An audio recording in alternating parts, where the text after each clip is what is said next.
Affiliated Society's 4th European Conference. This closing plenary is titled, What is the Future of Socialism? My name is Pam McGallis, and I'll be your moderator. Platypus, if you don't know, is a project that started in Chicago. We're an educational project, and now we have international chapters around the world. If you'd like to know more about Platypus, you can find someone with a pin, and some of us who don't have pins, you can ask what we're doing. We do research, journalism, and public fora. We've also now recently started to publish books, and so one of the titles is up here for purchase, Marxism, the Age of Trump, which features both Chris's articles, Chris Catrone, and Boris Kagarlitsky here at the end.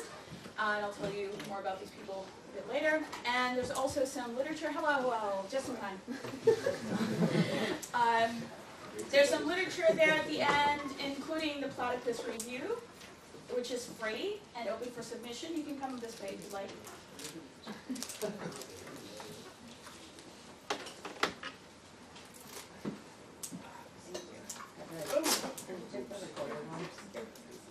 All right, now we're good. Okay. So we sent our panelists a description of the event, which I'll read for you, but we also sent them some questions. So, what is the future of socialism? The recent polarization of politics in the UK, manifested around Corbyn and Brexit, has led some commentators to herald the end of neoliberalism. This undetermined moment has been welcomed variously as a potential opening for emancipatory politics, political engagement, and a renewed imagination of socialism. For others, it has been received with belligerence as a turn toward a new populist right. This panel discussion aims to clarify the range of left perspectives on the question of the future of socialism today.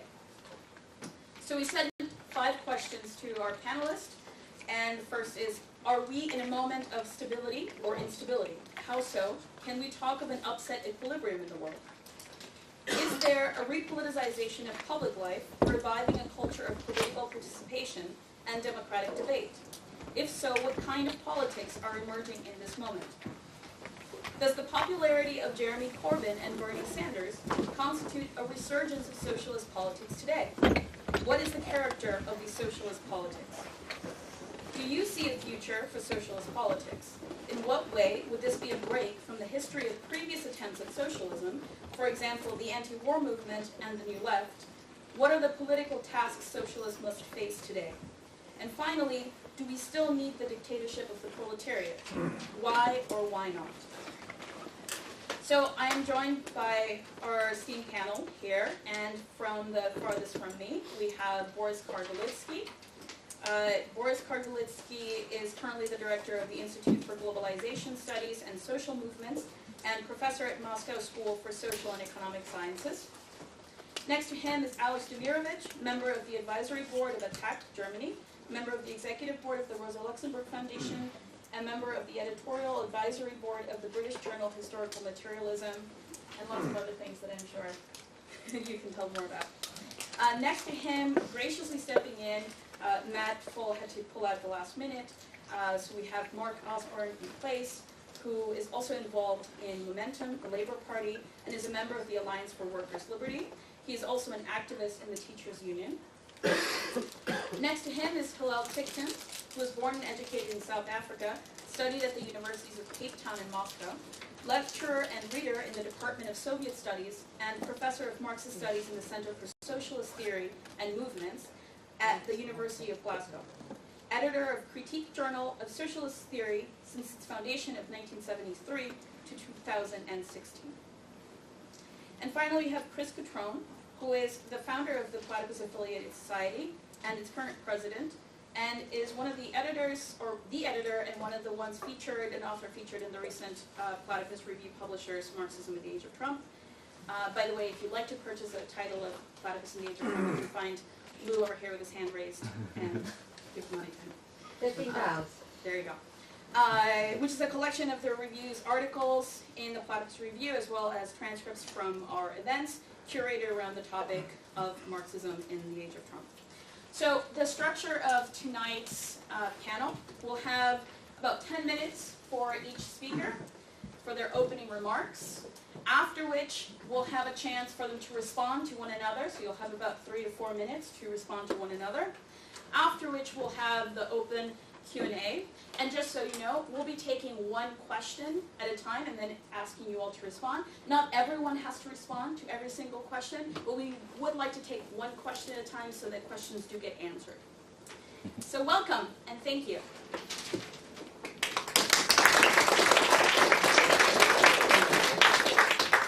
Boris? So, should I be the first to begin? Yes. Well, it's not so Going in easy, order this way. because it's not so easy, because you put so many questions. Yes. And, you know, I remember, I think it was Niels Bohr or some other physician who said, predicting things is difficult, especially when it comes to the future. Well, by the way, for physicians, it's quite, for people in physics, it's quite logical, because you can predict things which are about matter versus which is not about time so much, but it's more about the physical process. Yeah? Anyhow, I think we're now at a turning point, and in many ways it's a very dramatic point, because on the one hand, I feel absolutely convinced that the neoliberal model of capitalism is completely exhausted. The current crisis doesn't go away for years and years and years. And each time they declare that the crisis is over, there is a new crisis erupting. And it looks like the time of political stability and the time of predictability within the system is over. So in that sense, we definitely have a moment when things are beginning to change, and they are already changing. And theoretically, this is exactly the moment of opportunity for the left and for those who want some kind of progressive change to take place. However, it's not only the neoliberal model of capitalism which seems to be exhausted, but also in many ways the traditional politics of the left, which are exhausted as well. And this is probably not the first time when the left faces a very deep crisis at the very moment when capitalism is in crisis.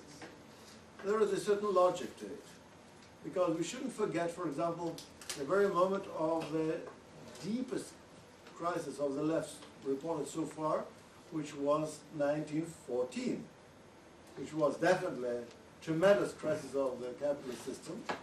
The First World War was a catastrophic crisis of the system. In many ways, it was the collapse of the system as it used to be. But at the same time, it was the collapse of the Second International. So it's not the first time when the crisis of the left is coinciding with the crisis of capitalism.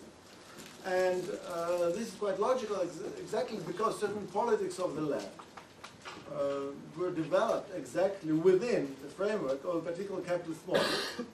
And once this model is in crisis, very often you discover that the approaches which were developed by the left stop working or discover that they are exhausted.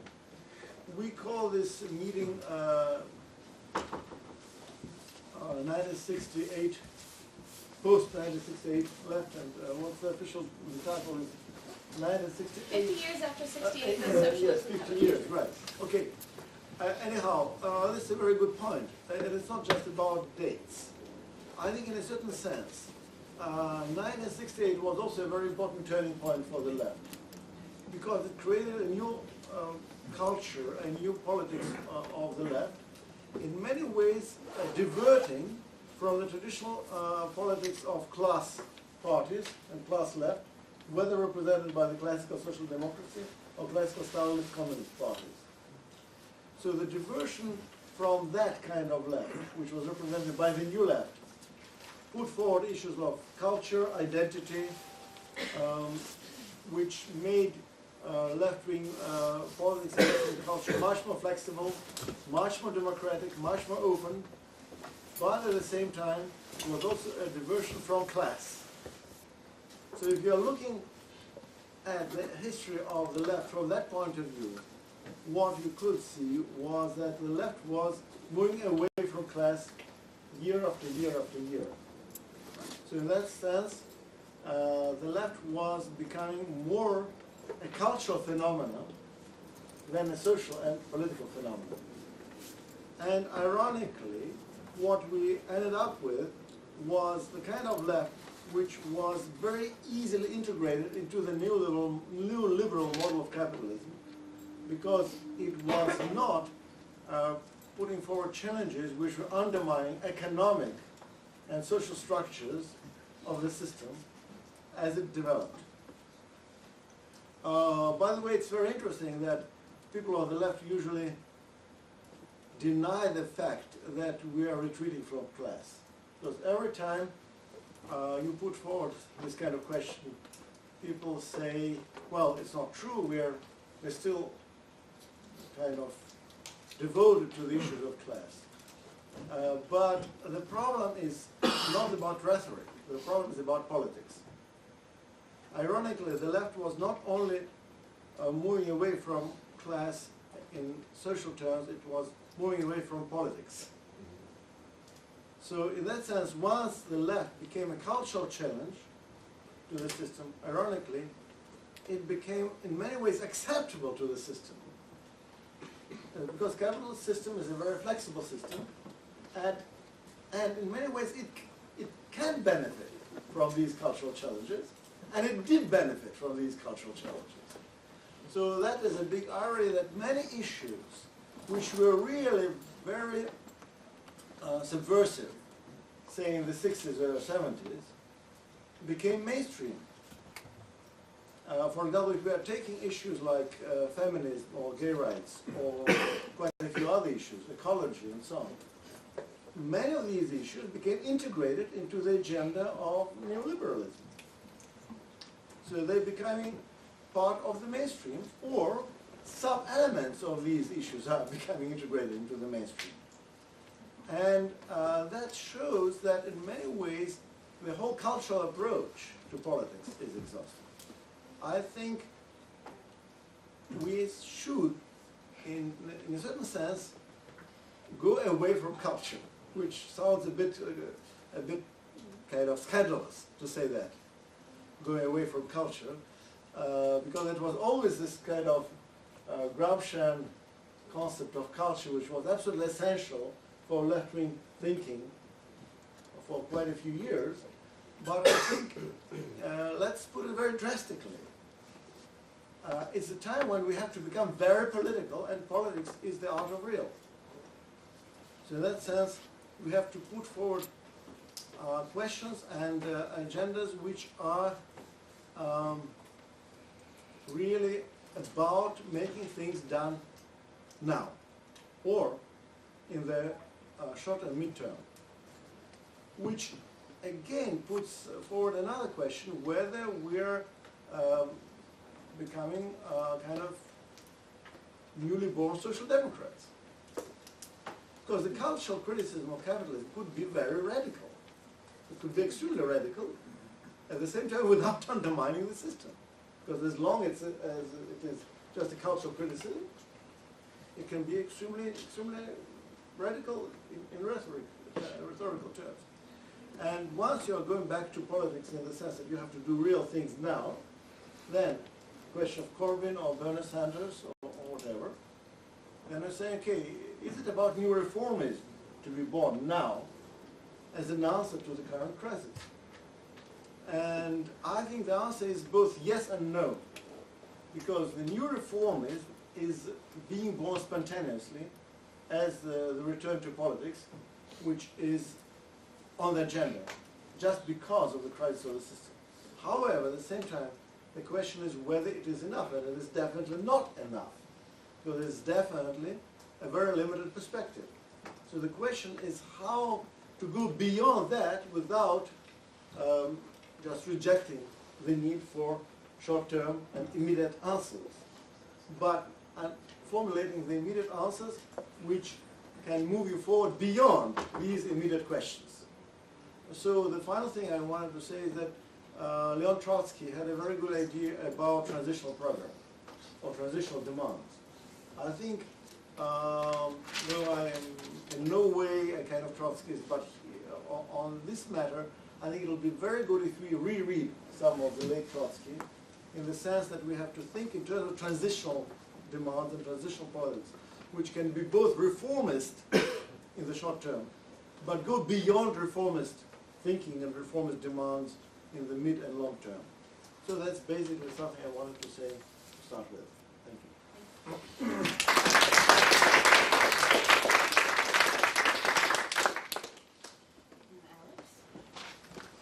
Yeah, thank you for inviting me, and I want to start and come back to the question we discussed yesterday night, the problem of 68, because to give you my idea of what happened at that time and what is helpful for us today, because you are right, it's not a historical date, it's, I mean, because why should we discuss the problem of 68? I mean, it's 50 years ago, but what it shows for me, in my eyes, is that in a situation coming from a German background, you have to see as a problem that the Nazi regime killed 100,000 of communists and social democrats.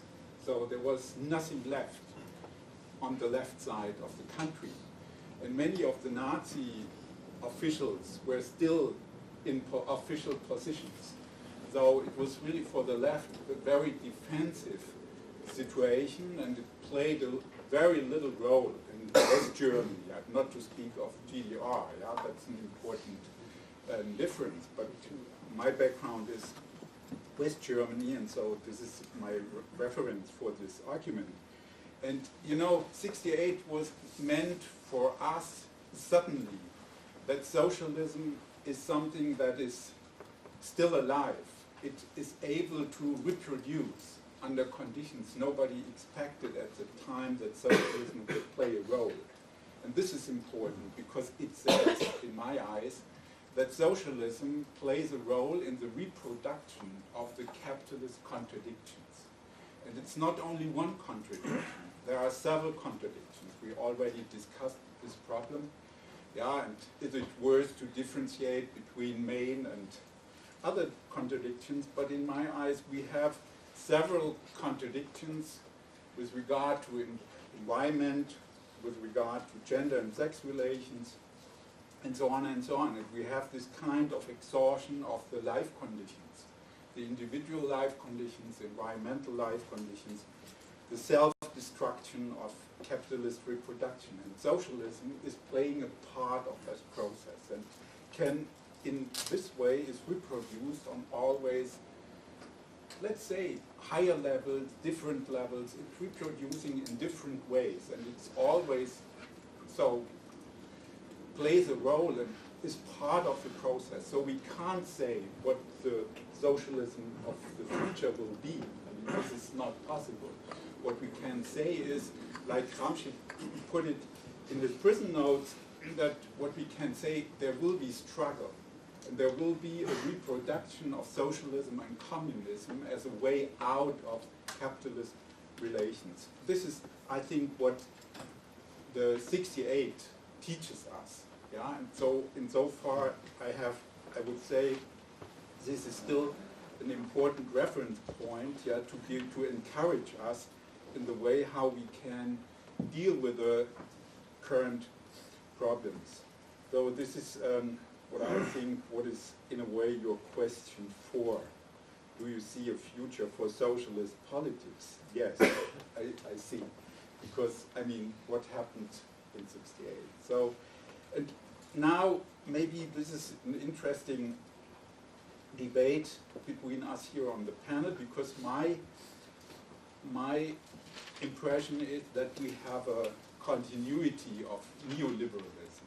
Yeah, many of us in the Rosa Luxemburg Foundation are arguing that neoliberalism is exhausted. We are more or less in a period of interregnum, so kind of an equilibrium of the forces. Yeah, it's not at all decided yet where it goes. Yeah, but in my eyes, the relations of power, yeah, the relations of forces, in a way, are more or less determined by neoliberals.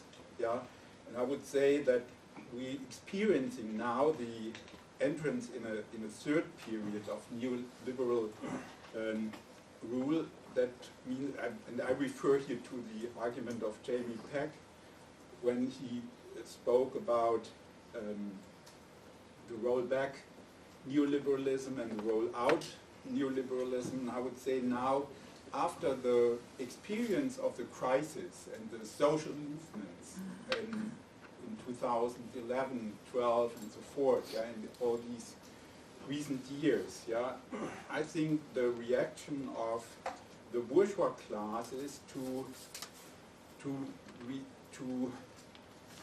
find a new position, because so far as I see it in 2009, 2010, the neoliberals were really disencouraged. Yeah, they were really demoralized. When you read the things they spoke about and wrote about in the meetings of the World Economic Forum in Davos, yeah, they really were despaired in a way and didn't know where to go and how to solve the problems of the worldwide capitalism. Yeah, and so far as I see it, and it was a kind of triumph this year in January when they met again. They said this was for the first time since 10 years that they feel encouraged, that they have found a new ground for going further.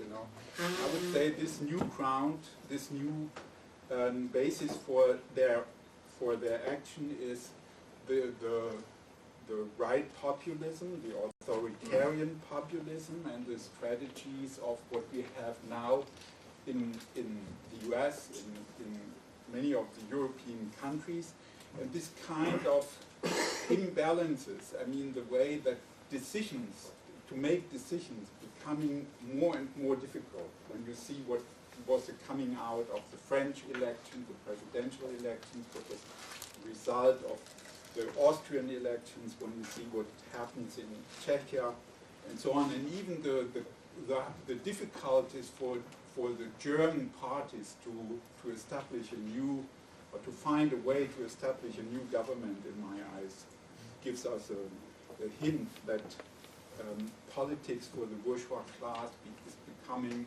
more difficult to find solutions. And for them, so far, it's important, so far as I understand neoliberalism, in a Crumpian way I do, that is the authoritarian populism enables the bourgeois class to have a kind of to organize, to mobilize a kind of a alliance with subaltern classes without any kind of consensus, concessions. Yeah, that means even they can go further with austerity policies. Yeah, they can convince people to vote for them as parties that promise to save their life conditions, to overrule the problems of environmental crisis, and so on and so on. So I think it's a kind of promise just that it is possible to ignore the social problems, what in fact isn't. So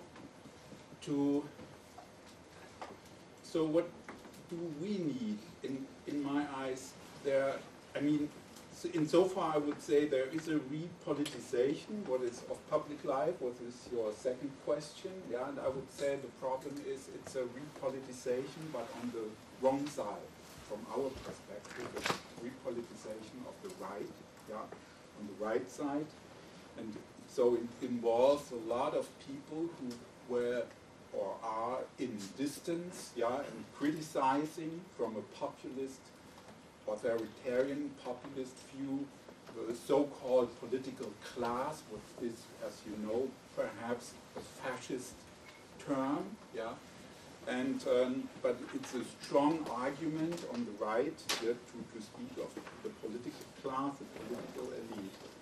And part of that, and what is, I think, there is really an important aspect for the future of the left is what experienced the German left, the European left in the 20s and 30s as a very serious experience, grave serious experience, that is a way of devaluate or to the concepts of reason, of objectivity, of truth. You know, so in what Lukács in an unhappy way called the destruction of reason. Yeah, but in a way, this kind of irrationalization is an important aspect because post-truth politics, fake news, all these elements of what is going on now means that the value of our theory building, the way how we see the world, we discuss the data, the empirical processes. I mean, yesterday and today were a lot of claims to be realistic, but what does it mean to be realistic? I mean, to tell what's going on, the real, it's not in itself a self-evident thing, you know, like Luxemburg put it, yeah. So because now we are under pressure to fight for what is the real, what is reason, what is truth, what is objectivity. Nothing is in itself, it never was, but in that time I think it's really a serious problem that it is not at all evident.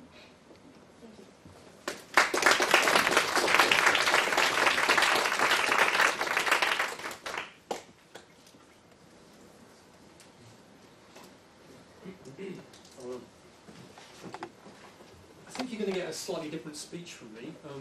Firstly, my name's Mark Osborne. I'm an activist with the Alliance Workers' Liberty, which is an unorthodox Trotskyist group in Britain. I'm also an activist in the Teachers' Union, and you can tell I'm standing up, so that's key to it. So I regard my life as partly as just the business of making trouble. And one of the things I like to do is I like to make trouble for the union bureaucrats in my union. And I've organised a little campaign against them recently on the question of Cuba. So my union sends people to Cuba. Guess how much it's spent on sending people to Cuba in the last 2 years? Anybody? Very little. You're joking. £48,000. £48,000 to send delegations of people to Cuba. So I made a fuss of it, and I took a motion to my, unbelievable, isn't it? I put a motion to my union branch meeting. It's a tiny little branch meeting, and consists of, I don't know, if you're active in the unions in Britain, you'll not be unfamiliar with this idea.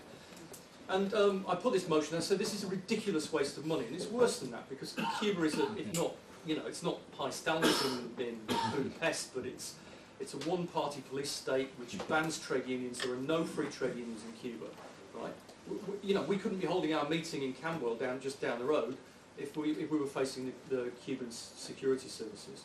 They'd bother us, and our union shouldn't be involved in all this. And I lost the vote on this motion. I think it was 10-1. And the fact is that our movement in Britain and elsewhere is corrupted. There are lots of people, in answer to the question about socialism, yes, socialism has a future, but let's not get beyond ourselves. Let's discuss what socialism is. Because there are lots of people in our movement whose vision of socialism is Cuba or something similar. And if Cuba isn't exactly socialist, it's kind of on our side, it's kind of progressive, and they're against the Americans, and that's good, isn't it? Because everybody's against the Americans no matter what, And obviously this is ridiculous, but the point I'm making is this, and I've only just got a few minutes, is that we need to discuss and debate out the issues of what socialism is without taking for granted that everybody understands what we're talking about. For me, socialism is about human liberation, it's about human freedom, and it's measured to the extent to which the working class has political power. And in countries like Cuba, it has no political power. And measured by that standard, Britain under the Tories is nearer to socialism than Cuba is. So coincidentally, just down the road, a couple of days later, at my school, which is an academy just down here, full of working class kids, lovely kids, tough school to work though, there's a big meeting, and there's 70 teachers. There's not half a dozen of these old kind of wizened old lefties. There's 70 teachers, and they're very young. Most of the teachers in academies in London are in their 20s, 30s, and stuff like that. Never been on strike before. We had a strike vote against my boss, the head teacher. I think there was 70 people voting, one person voted against the strike. There's going to be a big strike, and we're going to have big strikes in the future. the point is that socialism comes out of the class struggle, and socialism continues to be possible insofar as the class struggle continues, and the class struggle will continue. The question I've got really is, will those people, will those nice young workers who are militant against their boss, who kind of are very vaguely left wing, will they find socialism a socialism that's worth listening to and thinking about and hearing? So I just want to make a few brief points about the sort of socialism that we're looking for, and I want to contrast it with my experience and the way that socialism has become damaged. Socialism, isn't it true that socialism, and you look at the socialist left, the activist left, the revolutionaries, the Marxists on the streets, and you'll find them negative. It's remarkably, there's a remarkable poverty of discussion and debate. So, for example, there's slogans on teachers' demonstrations that if you're British and you're in Britain, you remember Michael Gove, the Tory, who was responsible for education. There was a big campaign: Gove must go, Gove must go, Gove must go. And yet, if you think about it, right, that's a bit of a problem there, isn't it? Because Gove did go, and what happened is the Tories just replaced him with somebody identical with a better PR image. Now, we convinced ourselves, well, I didn't, but my colleagues convinced ourselves that this was a big victory, right? But that kind of negativism is a problem. If you don't have anything positive to say, okay, so Gove must go, but what do you want? The actual problem was government policy. It wasn't the individual, it was government policy. The negativism on the left, I put to you, has actually come from Stalinism. And Stalinism's project was negative against advanced capitalism. I'm not just negative, I don't just want to see advanced capitalism bashed and beaten and destroyed. I want to take what capitalism has built, the good stuff that capitalism has built, and some of it is good, and use it for the social good, for humanity. Right? That's my aim. It's not just simply doing everything that I can to smash capitalism in the face. It doesn't make a lot of sense to me. So we have a situation in Britain that people have been talking about rebellions and different types of rebellions. We've had a very unfortunate reactionary rebellion around Brexit. It was with great sadness I saw that Britain will be leaving the EU unless we stop it, which we surely should be trying to do. Now, where did those? Now you had most of the activist Marxist left in Britain were for Brexit, right? Why were they for Brexit? It's because they themselves, even the ones that would consider themselves anti-Stalinist and stuff like that, have in large part been corrupted by the Stalinist movement, and they believe that it is their job to stand against capitalism and basically do the opposite of what capitalism does, right? To bash it, to beat it, anything to damage capitalism. Crazy. It has produced a reactionary backlash in Britain, which is poisonous and toxic, particularly against migrants, particularly against black people, Asian people, and minorities. Right? It is a reactionary movement. You know, just simply taking what capitalism has done. I mean, it is a fact. Capitalism continues to be progressive. Now, and that's true despite 2008, it's true despite everything. I know, you know, if you give me a big lecture about how bad capitalism, I know that, I'm a Trotskyist, yeah? But I'm saying you've got to understand that capitalism continues to expand, it continues to grow, it continues to innovate, right? Now, obviously it does it unfairly, and you can give me a big lecture about how unfair, I know that, right?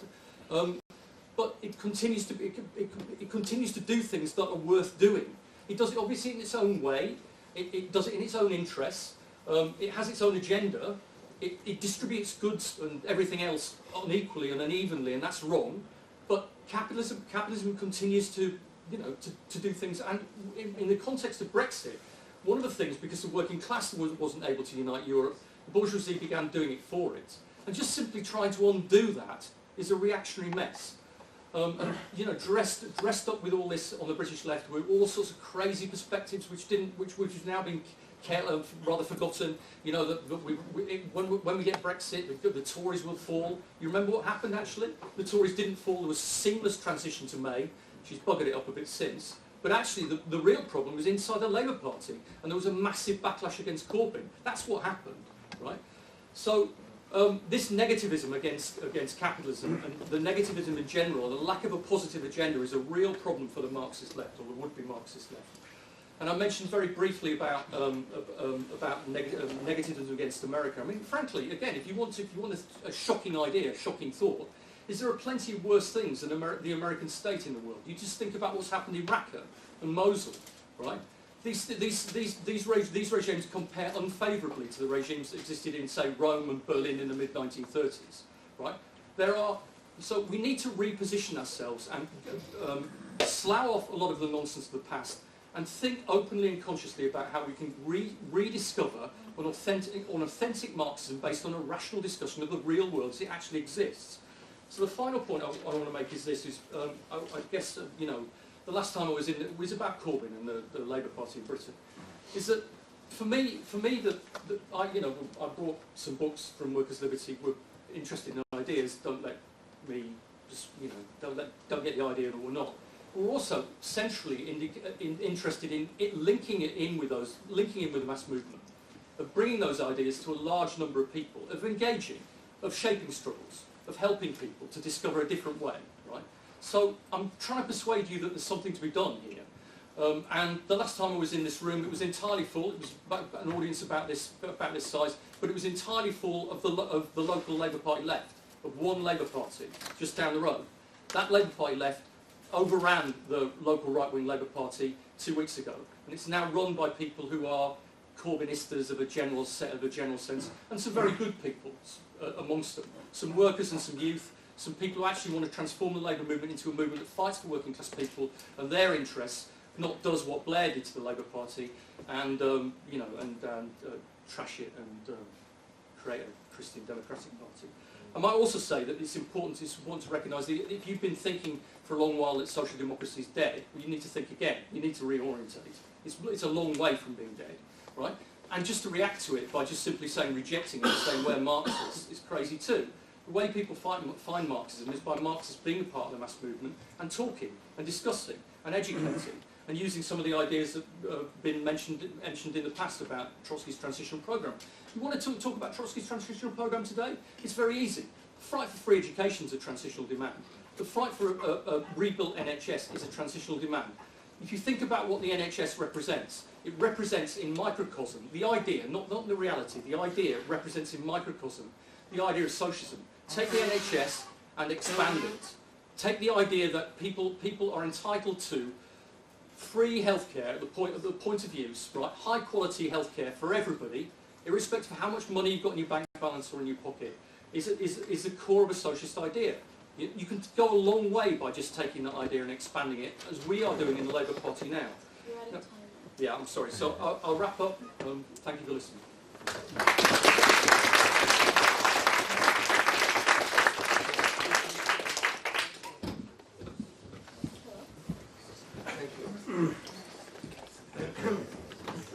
Following the last speaker is somewhat difficult, since there's certain things I agree with, and other things I'm totally opposed to.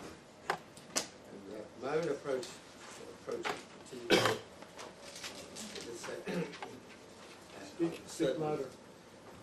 of a certain group of people or sections of the population or whatever is somewhat different. Some points of that the last speaker made I agree with, and others I strongly disagree with. But it is useful to have somebody to come and challenge what is often an orthodoxy. For that I'm grateful. My own approach is quite different, as some people might realize from what I said yesterday.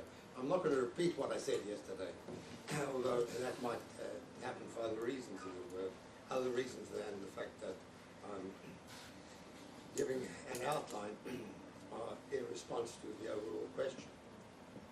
The only way I can approach this is to give my own outlook on where we are going at the present time. It seems to me we must understand that in this overall context, which I did refer to yesterday, living in a transitional epoch.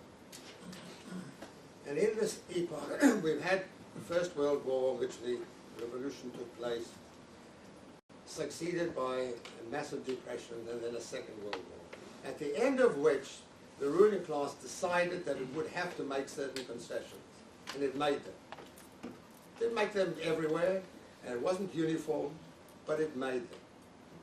Some of the figures who were involved were ambiguous in their overall attitude. If you look at Keynes, it's no question he came from the ruling class, but he supported the general strike in 1926. He appointed someone to edit his journal, The Nation, who was left-wing. He supported, in the sense of giving them a job, someone who was financing Gramsci. Now, that's not some kind of accident. What you're talking about is how the ruling class is approaching the fact that they are coming near to their end. Some of them are not quite so stupid. That's even true today. Brexit was actually mentioned. Now, if we look at it, we all know, I think, that the ruling class in general is opposed to Brexit, obviously. Big capital doesn't want to leave the EU. It's quite clear the city will lose.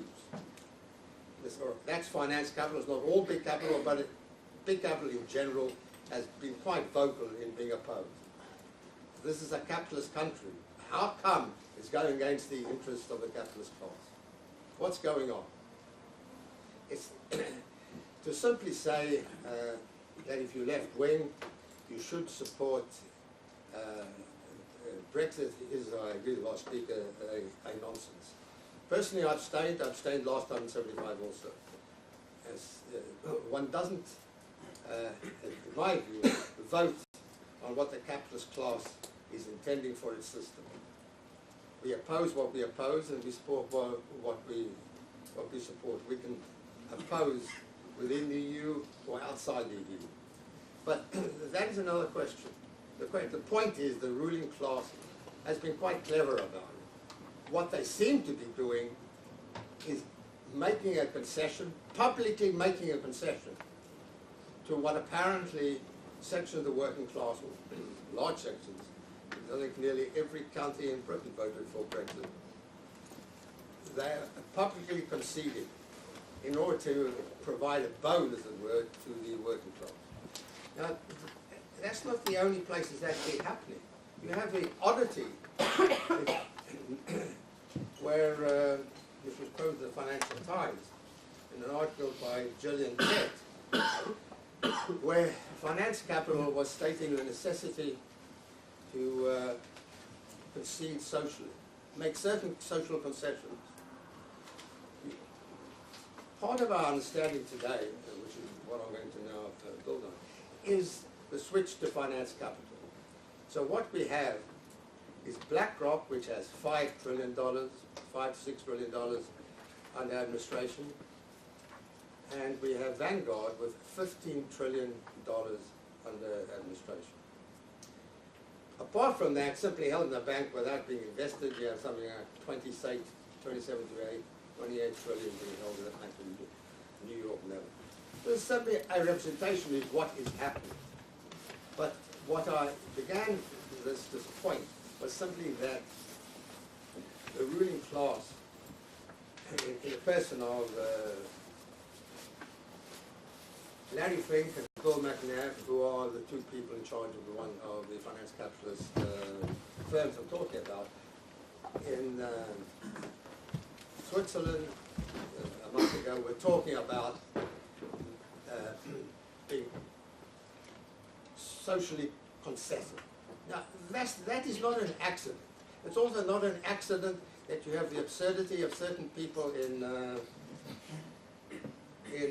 California buying land in New Zealand so they can live out the period when they lose power. They're very conscious, and that's what they say. Now, it sounds like a joke, but the fact is that this is occurring. That the working class doesn't feel this is another matter. But it is obviously true. If you start to think about it, we're in a turning point, as the first speaker said. It's absolutely true. And the ruling class isn't as stupid as some people think they are. Some people are. But they're not all that stupid. They can see the process. Now, I began by saying we must consider the period after the Second World War in the context of the previous period. The ruling class consciously made concessions. In Britain, we had full employment. We really did have full employment, unlike today where they talk of full employment, and in fact, it's mass unemployment. We really did have full employment. There was a state housing policy. There were a whole series of concessions. There was free education, free higher education. It's true, the percentage was low, about 12% were able to go through higher education. Nonetheless, it was concession to have made it free and somewhat extended. And it then went further. So we can go through the whole welfare state, which was a concession by capitalism at a particular time in order to maintain capitalism itself. They were not entirely stupid. If you compare the Conservative Party in Britain at that time, you look at their figures like Butler and Macmillan and so forth, they would today be considered for a conservative left wing. So a very different policy to Thatcher and the Thatcherites who were followed. In fact, if you look at the policy of the last government we had, is probably the most right-wing government Britain has had since Castlereagh in 1817. He shot down workers. The most right, it is in what they were doing, the most right-wing that you could get. What has happened is that in this period from 1945 down to the 70s, we got a degree of militancy in the working class, and of course not just in Britain, throughout Europe in fact, mass strikes in Germany, even the United States. So the ruling class decided enough was enough, they couldn't do it any longer, and they switched to finance capital. That was a major change. But the finance capital itself has built itself up to the point where we actually get a few firms who are fantastically powerful within the system. What does bourgeois economics say about this? Monopoly doesn't exist. Milton Friedman said, maybe there's monopoly, but so what? It has no influence. No influence, monopoly has no influence.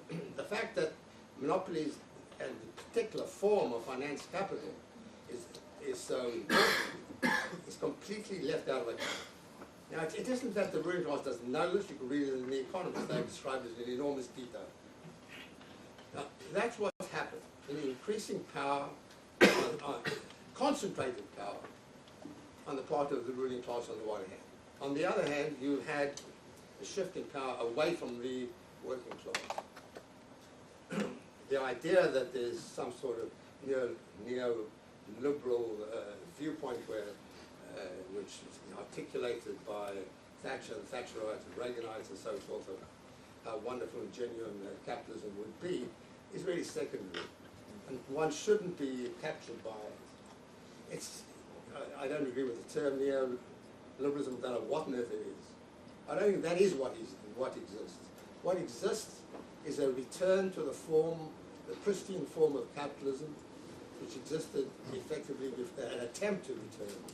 Not that it's possible in its full form. An attempt to return to the period before the First World War, effectively. Of course, you remember under Reagan's attempt to go to the gold standard, even. Fantastic idea, but nonetheless. It gives you an idea of where they were going, what they wanted. Sorry? Oh, sorry. Well, the upshot of what I'm saying is they reached the end of the system. Why? It's not just that they got to the point where various Marxists can show, or anybody who knows numbers can show that there is a high level of overproduction. But it is because the forces of socialization are crowding into the system itself. It's not, if you start to go through it, you see the state or the national interest has to be involved with a whole range of activities and increasingly involved. It can't be otherwise. It just can't be done. They're trying to do it, but it's completely absurd. The idea of privatizing prisons is out of this world, and really is out of this world. As we've seen, it collapsed in the case of Carillion. And it's not an accident that Carillion collapsed itself. They've reached, as it were, the end of a certain point within capitalism. This isn't, of course, because you've got mass working class action immediately acting. It's because the system itself is demanding change. The idea that socialism is born out of class struggle is wonderful, but it's not just born out of class struggle. Karl Marx didn't write watching people fighting. The socialism, the concept of socialism existed even before Marx wrote, of course. The reason why one can say that is that what Marxism is showing is the way in which the system itself, capitalism itself, is changing. It must necessarily change towards a greater degree of socialization, so that many of the forms which have come into existence are only semi-reflective of the pristine capitalism. They are not socialist, but they're no longer the pristine form of capitalism when they don't function properly. They're ineffective, inefficient for capitalism itself. The system itself is beginning to decay. That is what is happening. And that is why we have the change. And that is why the left has every chance and every necessity to stand up and fight.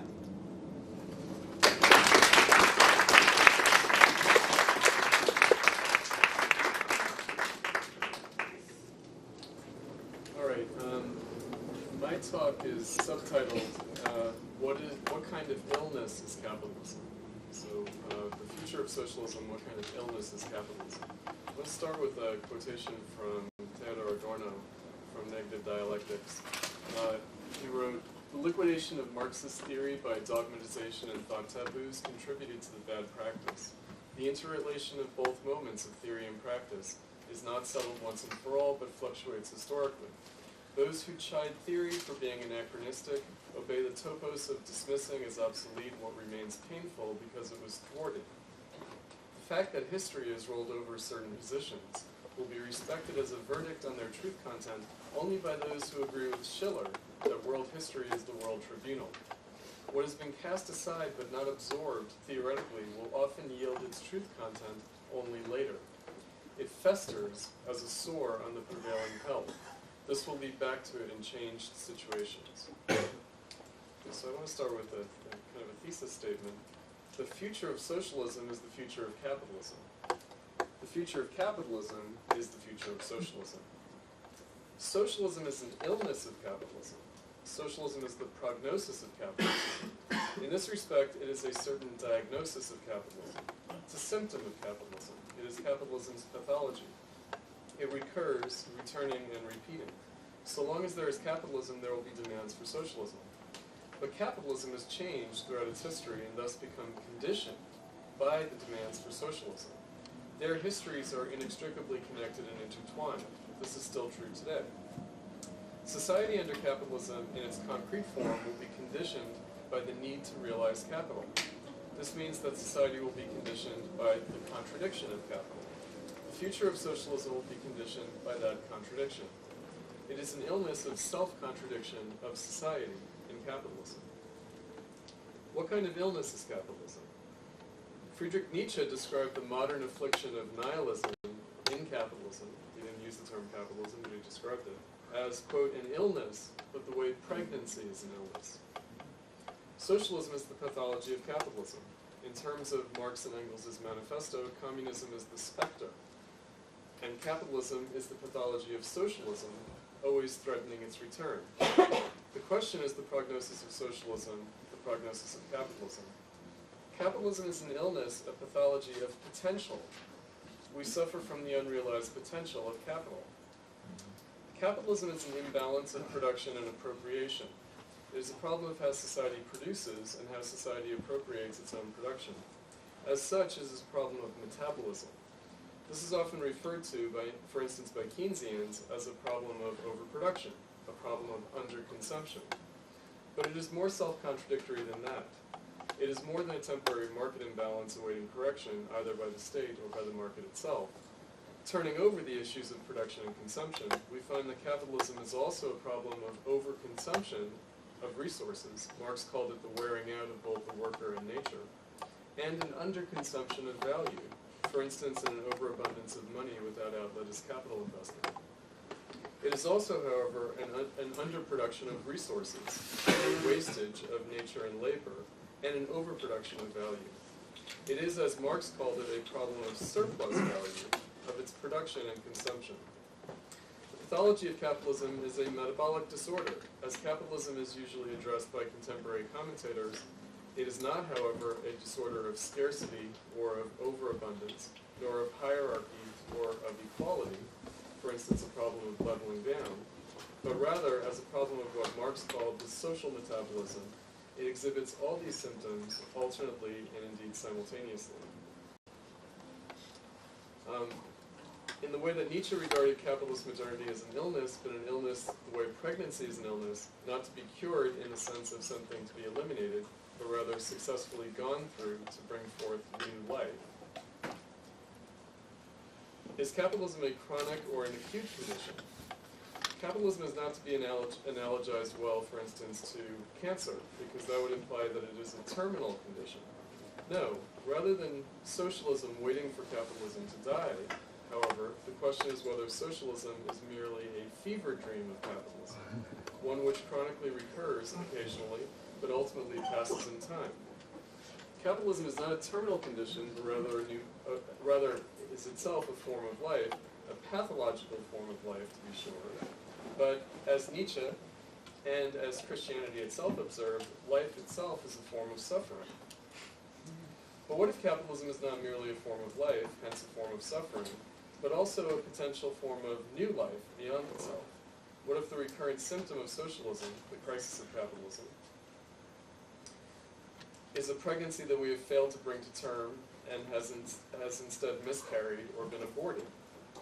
The goal then would be not to eliminate the pregnancy of socialism and capitalism, not to try to cure the periodic crises of capitalism, but for capitalism to successfully give birth to socialism.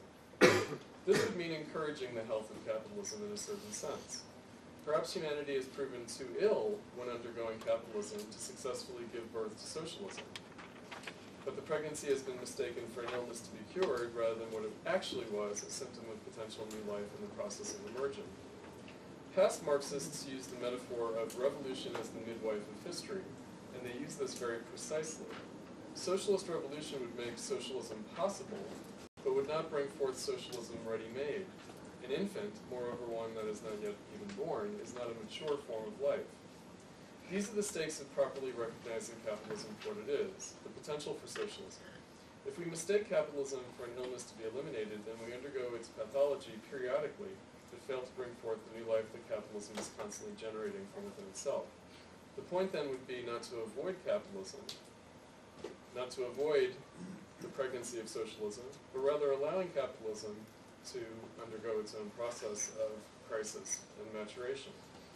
Bourgeois ideology denies that there is a new form of life beyond itself, that there is socialism beyond capitalism, and so seeks to terminate the pregnancy, to cure the ailment of capitalism, to eliminate the potential that is mistaken for a disease, whether that's understood as infection by a foreign body or a metabolic imbalance to be restored. The recurrent miscarriage of socialism, however, makes capitalism appear more or less as a tumor to pass that is to be extracted or otherwise extirpated. So what is the prognosis of socialism? Socialism is continuous with the bourgeois revolution, with the rights of human beings and citizens, according to the principles of liberty, equality, and fraternity, that all men are created equal, with inalienable rights of life, liberty, and the pursuit of happiness. Socialism seeks to realize the bourgeois principle of the free association of producers, in which each is provided according to his need, while contributing according to his ability. The question is how capitalism makes this both possible and impossible, and what it would mean to overcome its impossibility while realizing its possibility.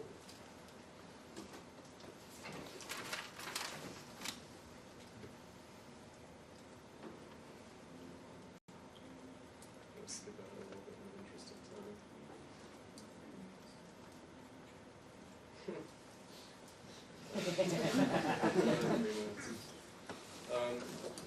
So what is different with capitalism from, excuse me, start somewhere else.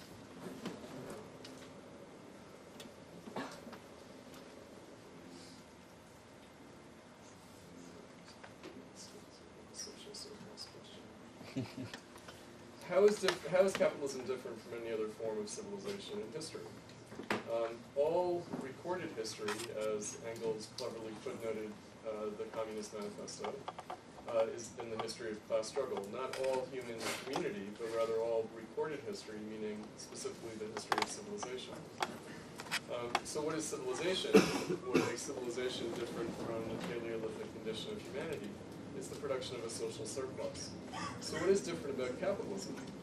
What's different about capitalism is the form of the social surplus, the fact that the social surplus takes the form of capital. Ancient civilizations were based on a very specific kind of social surplus, the surplus of grain beyond subsistence, produced by peasant agriculture that allowed activity other than farming. Peasants could tighten their belts to feed the priests rather than lose the word of God, and so that some knights could protect them from the heathen. But first, to return to a religious basis of civilization would also mean embracing values quite foreign to the bourgeois ethos of work, such as that the sick are blessed with the divine truth of the vanity of life, where we rightly consider sickness to be a curse, at the very least, of unemployability in society. So what is the social surplus of capital by contrast? Capital is a surplus of labor. It is the source of possibilities for employment and production. Does this make it the source of hierarchy or of equality, of scarcity or of abundance, of post-humanism or of an ontological fundamental humanity, as you see with postmodernism on the one hand and religious fundamentalism on the other hand, opposing each other in our time? It is the source of all these different opposed values, in fact. It is their common condition. It is society itself, and as such, it is also a source of society's possible change. Socialism aims at the realization of the potential of society, but it will be achieved or not on the basis of capitalism under conditions of capital. The social surplus of capital is the source of potential societal change, of new forms of production, manifold new forms of activity in relation to others, to nature, and to ourselves. Changes in capital are changes in our social relations. Hillary Clinton, in an interview during her failed campaign for President of the United States, said that what keeps her awake at night is the problem of figuring out policy that will, quote, encourage the investment of capital to produce jobs. Indeed, this is precisely what motivated Trump's successful campaign for president as well. It was jobs, jobs, jobs. Interestingly, it is unclear, however, whether this is what properly motivated either Bernie Sanders or, as an alternative to Clinton, or now motivates Jeremy Corbyn as the head of the UK Labour Party. In the case of Corbyn and Sanders, it seems that they have been motivated less by the problem of capital and labour than by a more nebulous concern for social justice, regardless of its real possibilities in capitalism. And so in the UK, for example, you have the curious phenomenon of Theresa May emerging as a kind of red Tory, as opposed to David Cameron, of prioritizing the circumstance of the British worker, much like Trump's concern for the American worker. And that this is actually more realistic, even if it is presently has a rather limited organized political base in either case. Corbyn, as a veteran New Leftist, a social justice warrior, if you will, is actually closer to the criteria of neoliberal politics than Theresa May, even if she lacks the support of her party in her particular approach to Toryism. By contrast, it is a solidly neoliberal Blairite Labour Party that Jeremy Corbyn leads. Brexit, of course, has changed the landscape for this. In this sense, the issue of socialism was closer to the actual concerns of both Hillary Clinton and Donald Trump than to Bernie Sanders. Sanders offered to his followers an Obama presidency that never was, of a New Deal that is never going to be. By contrast, both Clinton and Trump were prepared to move on from the 2008 economic crisis. How to make good on the crisis of neoliberalism, now a decade old. For every crisis is an opportunity for capitalism. This is the ageless question of capitalism. How is society going to make use of its crisis of overproduction, its surplus in capital, its surplus in labor? How are the social possibilities of capital going to be realized? What is the actual potential for society in capitalism?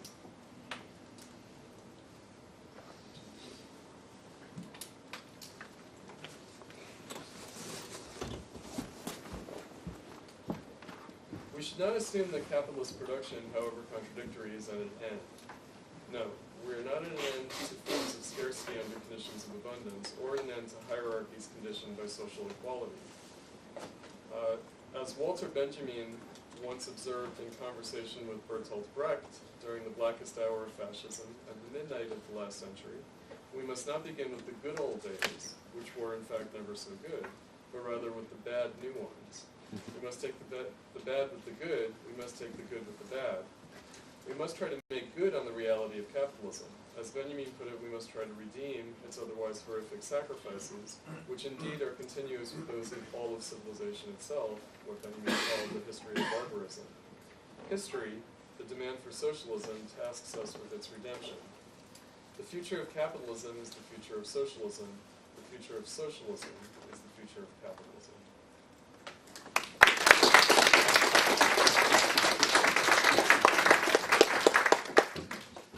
Okay, so we'll give the panelists a chance to respond to one another. You'll have 3 to 4 minutes. I wanted to highlight a couple of things. So the last 2 questions that we sent out maybe didn't get the most answers. So do you see a future for socialist politics? We had yes, but in what way? Would this be a break from the history of previous attempts at socialism? That part perhaps we can still answer. And the last question, do we still need a dictatorship, the dictatorship of the proletariat? And maybe just in response to Boris's, even if we cannot have it now. So do we still need it? Like, you know, as socialists, can we consider that? And then some of the things that were brought up in terms of socialism. So Boris said that, you know, perhaps we need to consider ourselves today to be social democrats, and from this, the possibility of socialism might somehow perhaps appear through a transitional program. Alex said that he considered socialism to be still alive through the experience of '68, but that we can't really determine the form that socialism will take in the future. All that we can know is that there will be struggle. Mark responded that socialism comes out of the class struggle, and that one could imagine to take the NHS and expand it would show you a kind of core of socialist politics. Hillel responded that socialism existed before the class struggle, and in fact before Marx was writing, and so we can't really define socialism in this way. And Chris offered that socialism will not be an extraction of capitalism, but rather would be built on the gains of the previous epoch. And so that's just something to put out there. So you'll have 3 to 4 minutes, and we'll go in the same order. Okay, thank you. Again, it's much harder to start than to finish. Anyhow, first, I keep insisting that we're now at the turning point, and I keep insisting on the fact that neoliberal regime is exhausted within capitalism, which doesn't mean that that's the end of capitalism, though it can be, by the way, but that's to be seen. One thing I'm pretty certain about is that this particular model of capitalism is exhausted. And the very fact that so far we've failed to overcome it in one way or another doesn't mean that it is not exhausted. It only means that the political way, the political means to make the change, the necessary change happen, are not there. So the big question is exactly what is wrong with politics. Because we're coming to the point when politics is becoming absolutely essential. And it's not happening. The real political change is not taking place, or it is taking place in a very strange form. So, what is the form? This is the form of so-called right-wing populism. Why is right-wing populism becoming so important? Ironically, one reason is that the left failed. The left failed and the masses are angry. The masses understand that the system is exhausted, the left doesn't. That's the big problem. So it is like the left is failing the masses time and again. And that's what's happening for like 10 years or more, and maybe it's happening for much more than that. But let's just speak about the current 10 years, which are going on. And it's very much the problem that the left fails the masses. By the way, the very problem with Brexit, people saying that Brexit took the form of a reactionary revolt. On the ground, very often it did so, but it doesn't mean that the masses were absolutely wrong in voting for Brexit. The problem was that the left failed to present any kind of progressive alternative to the European Union, and in this situation the masses reacted to the actual reality of the European Union in a negative form. So it's not any kind of Stalinist ideology which brought masses of English workers to vote against the European Union. It was not about Stalinism, it was about their own experience and the failure of the left to provide any positive alternative. But positive alternative was not about staying within the system. It should be about changing the system. It was not there. Who was offering any proposal, any solution? The right-wing populism. Okay, Now, what is right-wing populism and what is populism in class terms? Populism is a coalition of classes or social groups which is not coherent, which is put together by the fact that there is some kind of common enemy or common problem which brings together very different sorts of people and social groups and different classes. So, however, there could be left-wing populism and right-wing populism. What's the difference? The difference with the right-wing between the left-wing populism and the right-wing populism is exactly that right-wing populism, in the long term, is providing people with some kind of illusion of solution without providing without providing solutions, till the moment when solutions are coming in the form of fascism. You see, so in that sense, the right-wing populism is either disintegrating because of the class contradictions, or it is consolidating in the form of fascism. That's what happened in the 1930s. But it doesn't mean automatically that every form of right-wing populism is fascist. It's totally wrong, and that had to be understood. So what else? I think in the current form, which is fortunately not fascist, right-wing populism is not providing any answer. It's going to disintegrate. And then the opportunity comes for the left, which is probably coming in the form of left-wing populism. But what is the perspective of left-wing populism? It's consolidating basic class interest. So my answer is back to the class, back to class politics. That's the solution. Thank you. Yeah. There's a strong agreement with the idea to come back to class. What we speak about is new class politics, because I think I agree partly with the idea or with this thrust to refer again stronger to class politics. I mean, there is a kind of ignorance towards what's going on in class relations, the differentiation among the working class people, but I think, I mean, this would be maybe a dissent, or that I think it's necessary to stick to the ideas of cultural Marxism and to follow this line like Gramsci started with, or Adorno and others started with, to integrate these problems, because I think what is really a challenge for us is the cultural situation, the hegemonic situation, that the idea, what is the real, what is the objectivity, it's in itself a serious problem we have to deal with, to struggle for kind of for what is objective and what is real. And I think, this is the way how the situation is defined by those people. You say, I mean, I agree with that. The authoritarian populism is not identical with fascism, but it's a kind of a modernization process of fascists, like in Austria, the Freedom Party, is that the English translation? Yeah. Freiheitliche Partei. When you see that all these people, they refer to a German empire, this is the idea, that's the way how they now enter into the Austrian government, and they have this kind of fascist background, and just to revive the ideas, and this is the way how they do it in Germany too, and I think this is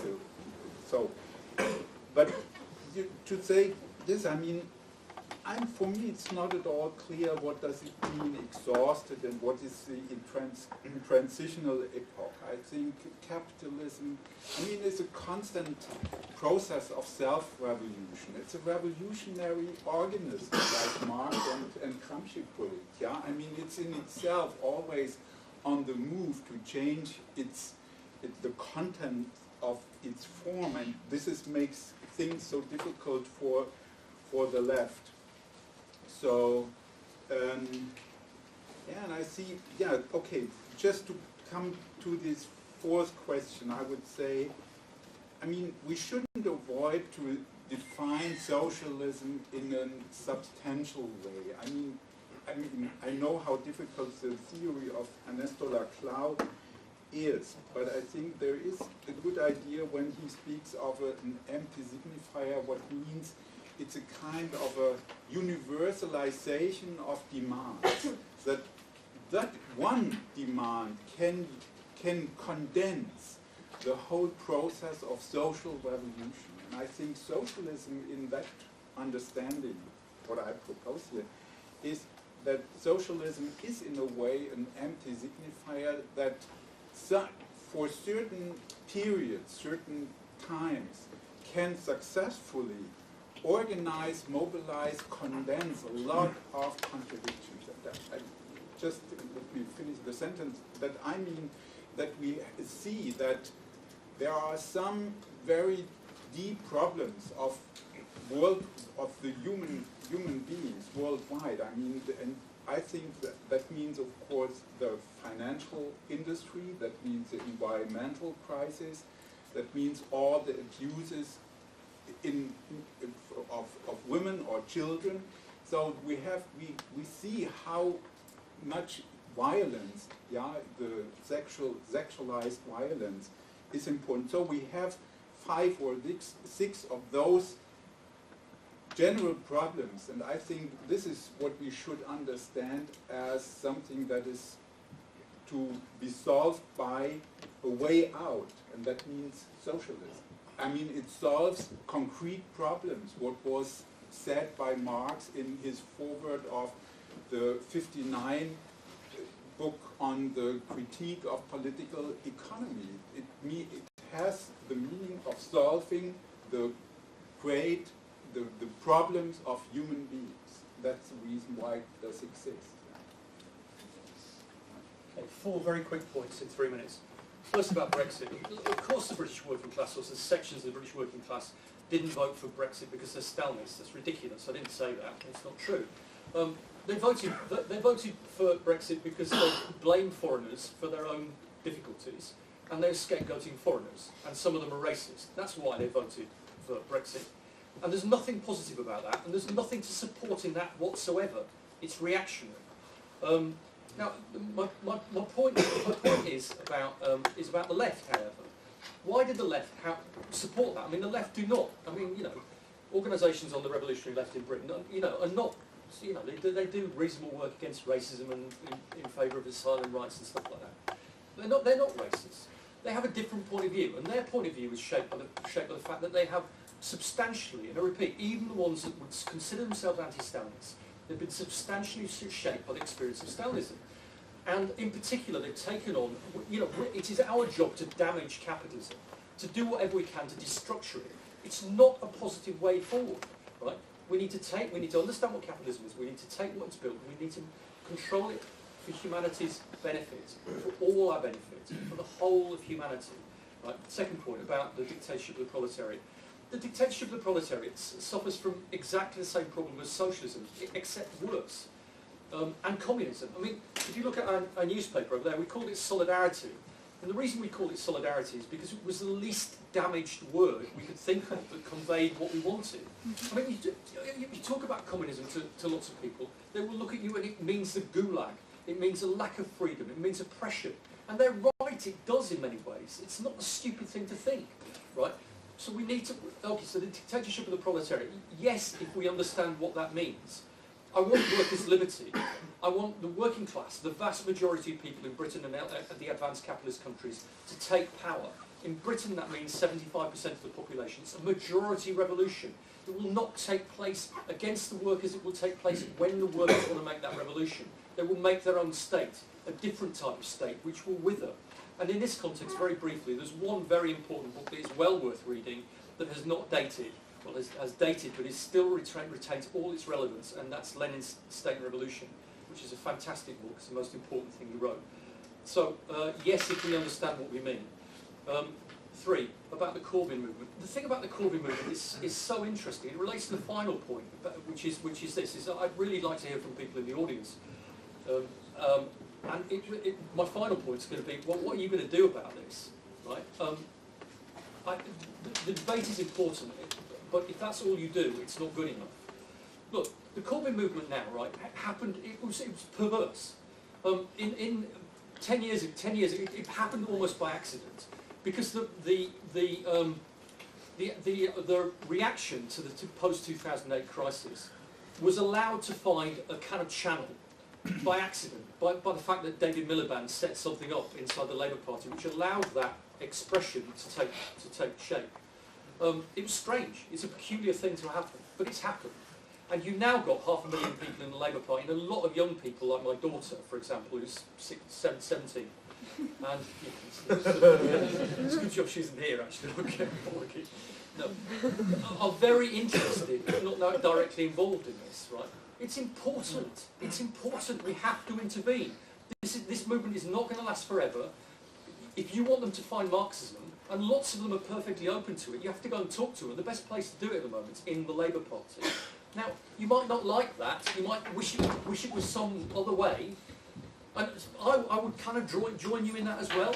But this is what exists in the real world. This is the thing we have to discuss now, right? So what are you going to do about it? So my question to the meeting, you've asked, my question to you. Well, it does seem to me fairly obvious that it's not just a question of the left being incompetent, incapable of doing anything. We are in an international crisis.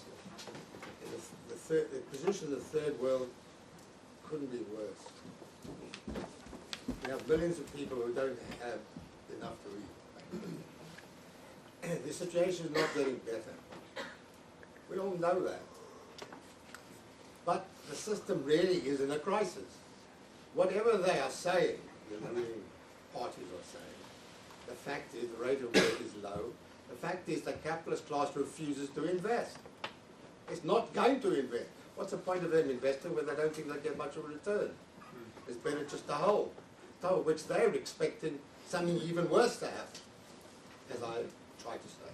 So it's not going to change in that respect. We are in what amounts to the third capitalist crisis. The first one was the long depression from the 1970s, 1870s. The second was the Great Depression, and now there's a present one, which is called by various names from the downturn, depression, long recession, etc., etc. But what it is, in fact, is the third Great Depression, or if you want. It's the third crisis of capitalism. The first one from 1870s spawned imperialism, which wasn't some accident.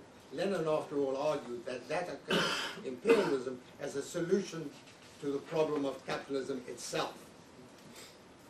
It's the same today, effectively. The same conditions have arisen, but they're much bigger, which is what I was trying to say. It's not just a question of overproduction of a whole series of commodities. The system, the capitalist system itself, is demanding social control. It's not an accident that when Professor Masukatu came to examine where the new ideas, the new inventions came from, that they were done in association with the state in every case which he investigated. That wasn't an accident. And that's true of the United States, it's true of Britain, it's true in general. In other words, the social form is demanding increasing degree of control. It's the social, not the state, the social control is demanding that it comes into being. To come into being against what exists and expropriate the capitalist class, an inanimate thing cannot do it. In other words, capitalism itself is being transformed, and the result is a mess, which we can see. Chaos. Chaos in many countries of the world. There's a particular British form of chaos which we are happy to have. There is no solution to this. The capitalist class hasn't come up with any solution. If you believe that the present government will come with some solution, then you're obviously off your head. I don't think there's anybody who now believes the present British government can solve anything. And still less is it true in the United States. Because we have this chaotic situation, we're getting chaotic type solutions, like the present government in Britain, or like Trump getting elected. That's not an accident in itself. It's the nature of what's happening to the system. And we can imagine it getting worse in those terms. In other words, the system is demanding that the left come into being, to put it another way. The right can't do it. As a quoted you have now, rich people are buying land in New Zealand is their solution. There is no real solution being proposed by the right. In spite of them talking up the levels of employment, the de facto situation is the level of unemployment is much higher. They can't solve the question. They talk of it, but they don't. Which is what you expect, because they've always done that. All right. Well, what this means is that we do need a genuine left-wing party. And I'm sorry to say it, although in some sense or other I can agree with every single of the 57 varieties of the left, or not agree, but it's very hard to imagine the 57 coalescing into one. I think what we're talking about is a new party coming into being at some point. I don't know when or how or what, but it is necessary for that to happen. Without that happening, not much is going to happen. And what we are going to have is increasing chaos. I don't see fascism coming into being. I don't have to worry about fascism. You might call it some other name, but it's very unlikely that it reaches the depths of fascism. Nobody's proposing it. It'd be very hard for anybody to actually get there. It's certainly true that what now exists is pretty awful for many people. That is true. But we are not getting people arrested simply because they are Jewish or Chinese or some other race which is the sections of the ruling class want to arrest. That isn't happening. It's very difficult for that now to happen. I don't see that form, see much more chaotic form until such time as the left is able to pull itself together. I don't see why that cannot happen. It's much like you might get the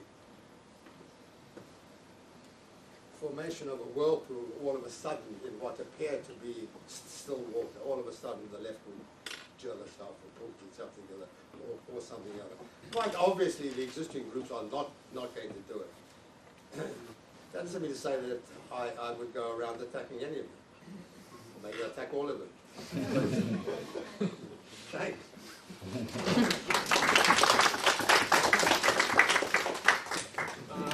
All right, so I'll take up the question of the dictatorship of the proletariat, which is to say, if there's an absence of politics on the left, it's because the last 100 years has seen the liquidation of that political task. In other words, the left has developed many different ways of avoiding what's happening to the proletariat. So I want to say something about that task. In other words, how for Marx, I think he had really one fundamental change of opinion in his life, and that was through the revolutions of 1848. In the manifesto, you might recall, Marx and Engels wrote that communists do not form a party of their own, but rather participate in the existing democratic party, small d democratic party. And it was after the experience of 1848 and after the miserable failure of petty bourgeois democracy, what they call petty bourgeois democracy, that Marx and Engels formulated the idea of the necessity of the dictatorship of the proletariat, which is what Marx considered to be his only original contribution to theory. Everything else he thought had already been formulated by either bourgeois political economy or other socialists, but he thought his contribution was to recognize the necessity of the dictatorship of the proletariat, and therefore the necessity of a political party, or perhaps parties, that are dedicated to addressing that task. So what does that task consist of? I tried to bring up in my initial remarks, although I had to cut them for time, that capital is a peculiar kind of social surplus. It's a surplus of value, which represents a surplus of labor. In other words, that labor is rendered more and more anachronistic in society. in the social metabolism. But as long as there are people starving and desperate enough to need to work for a living, the value form of the commodity of labor power in capital will be reconstituted. So because that is the case, because capitalism will be reproduced so long as people are desperate enough to work and restart the valorization process of capital, we will be in capitalism. So what does that mean? There was a slogan, "Those who labor must rule." That's an old 20th century socialist slogan, "Those who labor must rule." What was meant by that? Those who labor must rule, precisely because the only way wage labor as a fundamental phenomenon of social relations can be overcome is by the wage laborers themselves. In other words, it's a strategic matter of how do you dissolve the valorization process of capital. How do you move work from what Marx called the false necessity of capital, or work as life's prime need? How do you move that to life's prime want, meaning that people will work because they want to, whether out of social duty or out of interest and inclination in the work itself.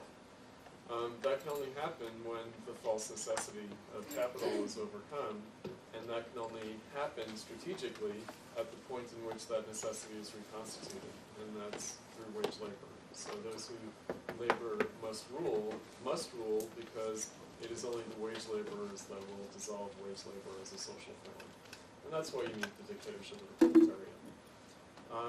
Now, of course, Marx was writing, and Marxists in the high period of Marxism before World War I were operating in a world in which they didn't have to call the class struggle into existence, but it rather already existed. And Marxists were only tasked with recognizing its historical significance. However, one of the things that's happened over the last 100 years in liquidating the task of the dictatorship of the proletariat is that it's become stigmatized. In other words, the class struggle itself has been seen as a road of making what is otherwise bourgeois society problematic or worse.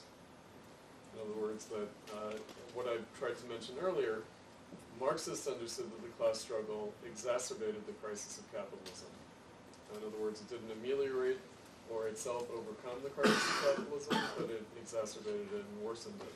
And I think that not only on the left, where you have all sorts of forms of sophistry around this, but in the general culture, if you talk to people about socialism, the first thing that they bring up is the Soviet Union, right? Or if you say,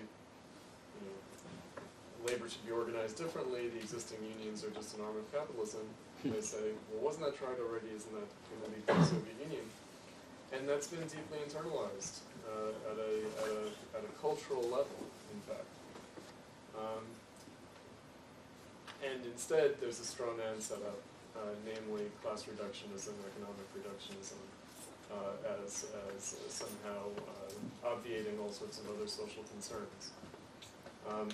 So I would just, sum up the point of the dictatorship of the proletariat as a necessity that has to be addressed whether we want to or not. Right? The idea is that that necessity still conditions social reality. Whether we face it or turn away from it, it's still there.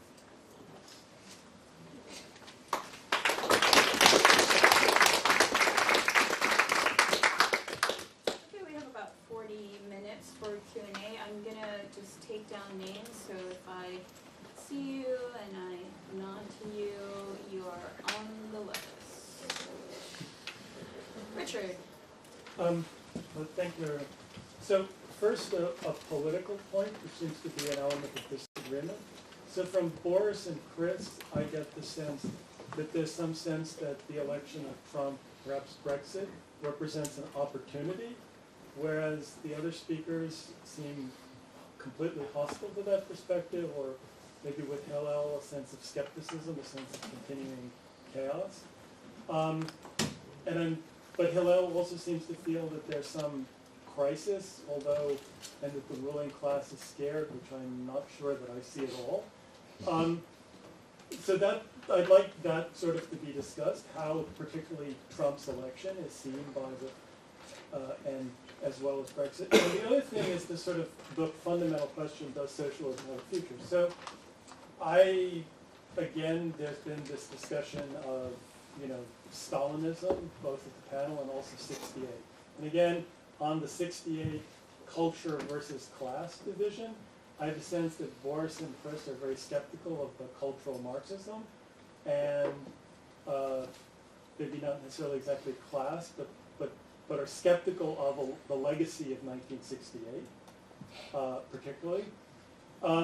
But getting back to the question of socialism and future, so if you understand socialism in a very old-fashioned sense as overcoming capitalism on a global scale, replacing private ownership of the means of production with centrally planned economy, again on a global scale, and insisting that that also be fundamentally democratic, right? Those two things, one is faced in the history of the 20th century with a problem, or rather two problems. One is that all the examples we have of the actual expropriation of the bourgeoisie are dictatorships. They are either Stalinist dictatorships or they're what I would call the Bolshevik dictatorship of Lenin and Trotsky, which I consider qualitatively different, but was still a dictatorship, not a genuine workers' democracy. And the other problem is when we speak about overthrowing capitalism, we don't really have any examples in the advanced capitalist world in the 20th century where capitalism really seemed to be on the verge of being overthrown. I mean, maybe you could find an example in Germany and France. I don't think you can find any in the English-speaking world. So what reason do we have then to believe that either of those things could change? Either that centrally planned economy is compatible with genuine democracy, or that in the future, the absence of a mass revolutionary party in countries like Britain and the United States could be overcome. And not everyone has to answer the question, but if you'd like, anyone? But do we have to answer every single question, or do we have to collect more questions? No, just answer, if you'd like to answer, Well, then we'll take I another. can say a few words in a very simple way. First, of course, Trump and Brexit are not opportunities, they are rather symptoms. But they reflect the fact that something is broken in the system. And that is good. It doesn't mean the very fact that the breakdown of certain elements is good by itself, but it's an opportunity. So far, the left is absolutely tremendous in missing every single opportunity it has. So in that sense, we can continue that way, and then we can end up very badly. But what I'm saying is that something is broken in the system, period. Then we'll see whether we can use it or not. Speaking about the experience of the Soviet Union, well, coming from Russia, actually not just from a Soviet background only, but also I am now in Russia. I should say that now Soviet Union is becoming increasingly popular in the former Soviet Union, in Russia and in some other countries. Why? It's because people see that in many ways what happened after is actually worse than what was. Doesn't mean that we have to idealize the previous system, not at all. Ironically, this is a very interesting situation, because now very often people on the left have to describe some failures and some crimes of the previous system to people who consider themselves to be conservatives and who basically are not in any way presenting any kind of anti-capitalist thinking. But the very idea that we used to have some great state time before 1991 is very common. What it means is that, again, we are now facing a terrible crisis of the current system. That's the only thing I'm saying. I'm not saying that Stalin's system was good. No. On the contrary, I'm saying it was bad. What I'm saying is that we are facing a tremendous crisis in this current system, and people reflect this crisis. And the answers are not necessarily the ones we like. But it's not because people are wrong and they're stupid and so on, but because we do not provide anything much better than what they say. In that sense, it's very much our problem.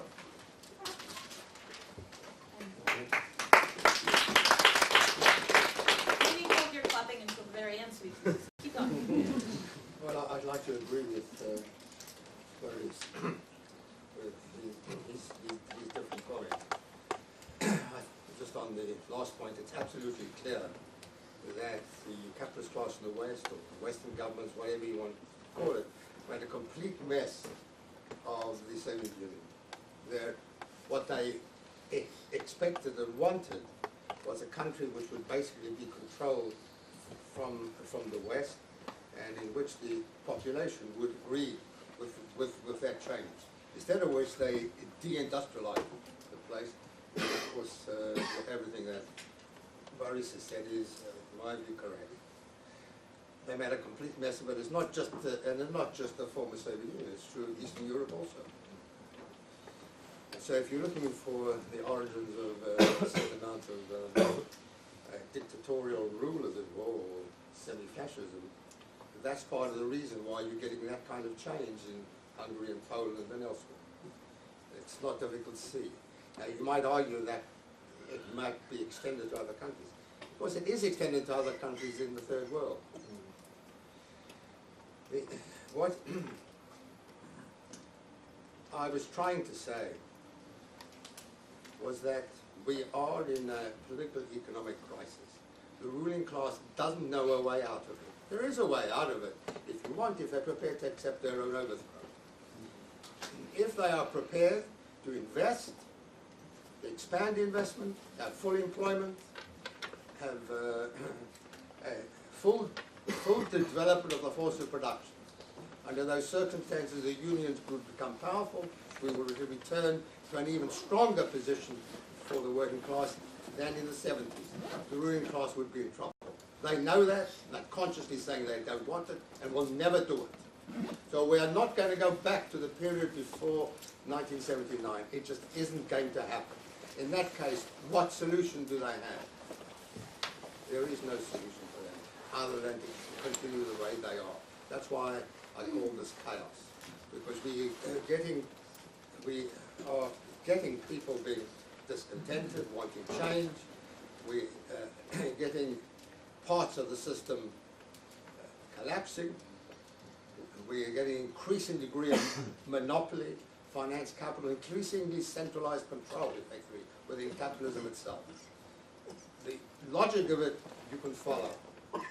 I'm not certain it can go like that, but the logic also says that opposition will arise spontaneously and not spontaneously. I expect that to happen. It's not actually doing it at the moment very well, yes. But instead we are getting the majority of the population finding some kind of alternative which is less than a real opposition, like Trump or like Brexit. They are accepting something which is easier. But when they go through that, and let's say another one, and then what? The left solution will then appear like heaven compared to what had they been through. There isn't a solution for the capitalist class. The only solution for the humanity is socialism. Socialism, the socialist system, not just some vague idea of it, but a planned social system. The Soviet Union, according to many people, including myself, wasn't planned from that point of view. It was administered all right. And I agree with Boris in terms of what existed. Of course, in some respect, I think in the later years it's better than what exists. That's true, which is absolutely amazing. So, that's part of the world, the former Soviet Union or Soviet adversary world, which is in a dire crisis, worse than in the West. And then you've got the third world, which is even worse. Can one really imagine it going on with nothing at all happening? Obviously, it is going to change. Perhaps there will be, what can one call it? The awful result that we get in South Africa. First, you get the ANC come in, which basically the Communist Party in different forms, come in and they reduce the level of industry. They conform to the IMF and money flees the country because the IMF wants money to leave the country, so it leaves the country.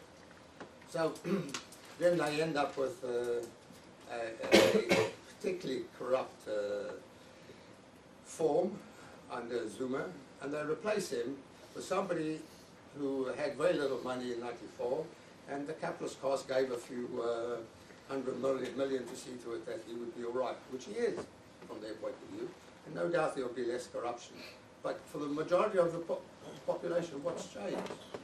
Who cares if Zuma is corrupt if the majority of the population are so badly off? Standard of living, the ordinary worker has hardly risen since 1994. The idea that Mandela did anything is a complete nonsense. Yeah. So I'm only illustrating what I've been trying to say. That is to say, the society is demanding change. Say that is an imaginative fall of talking. But society as a whole is demanding change.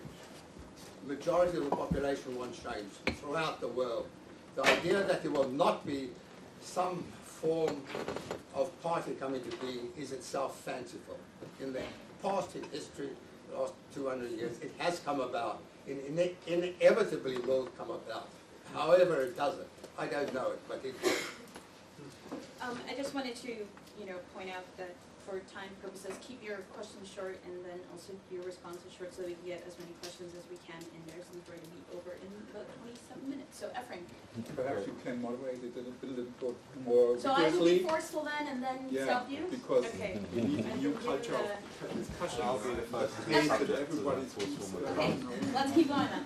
Okay, so there seems to be this problem of the objective possibilities and the subjective possibilities, but it's unclear the extent to which we can actually understand or think about the objective possibilities without a subjective factor. And Hillel's, talking about the absence of a party. But most speakers have focused on an objective factor in a certain way. I don't want to crudely separate them, but they are separated for a reason. So thought taboos. Boris has said that the left has been characterised by being apolitical or even anti-political in the period which is now coming to an end. My experience of Corbynistas is that they're incredibly anti-political.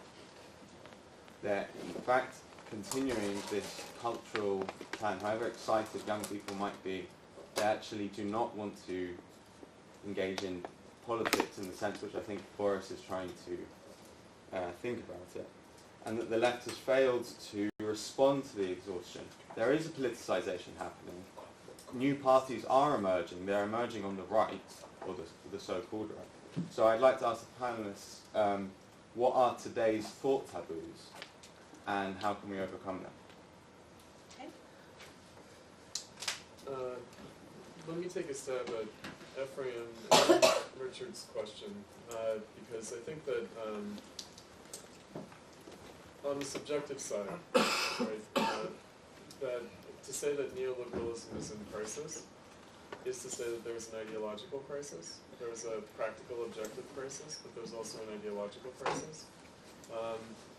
That the ideology of neoliberalism has worn thin and is no longer sufficiently rallying for people, and perhaps now is taking a kind of in extremis, absurd form with certain kind of identity politics kind of phenomena. But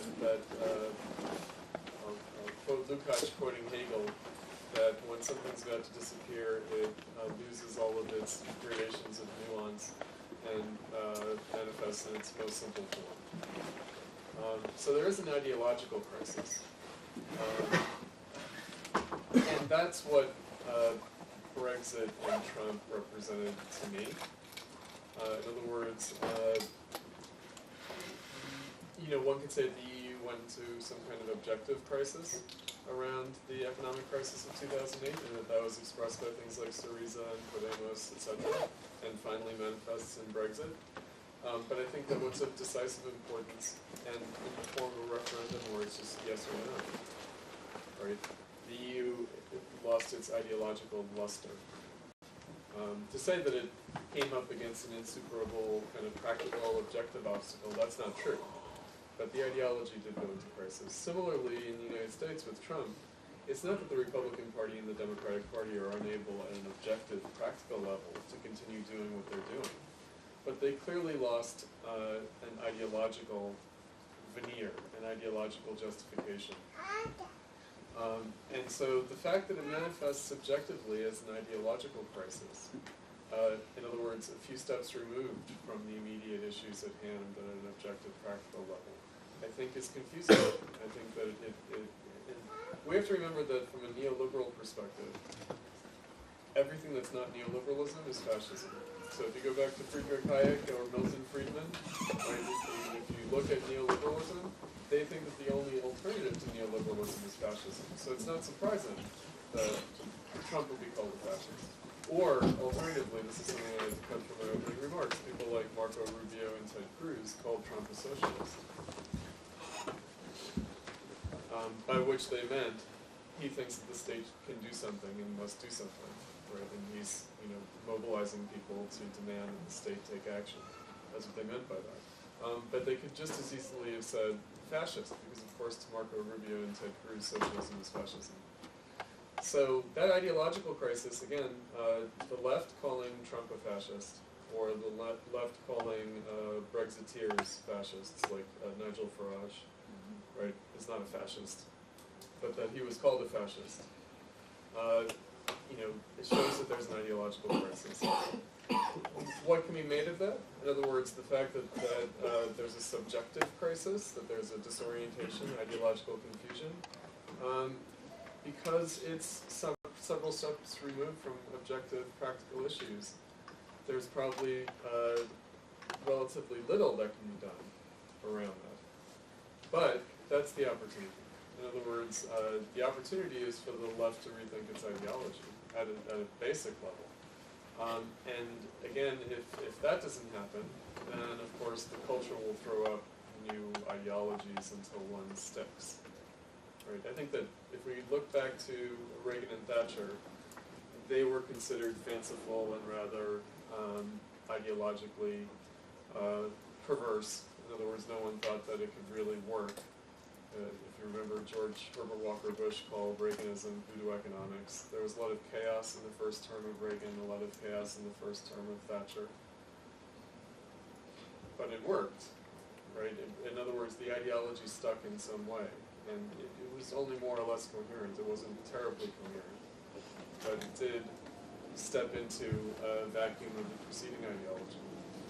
The Great Society ideology, the welfare state ideology, experienced a crisis. That came up last night in the 68 panel, although people didn't really touch upon it, which is that the new left was a deep discontent with the welfare state. They expressed a deep contempt with the welfare state.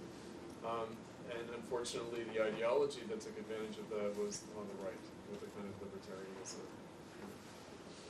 Someone else want to answer? Should we take more? Okay. So Yeah.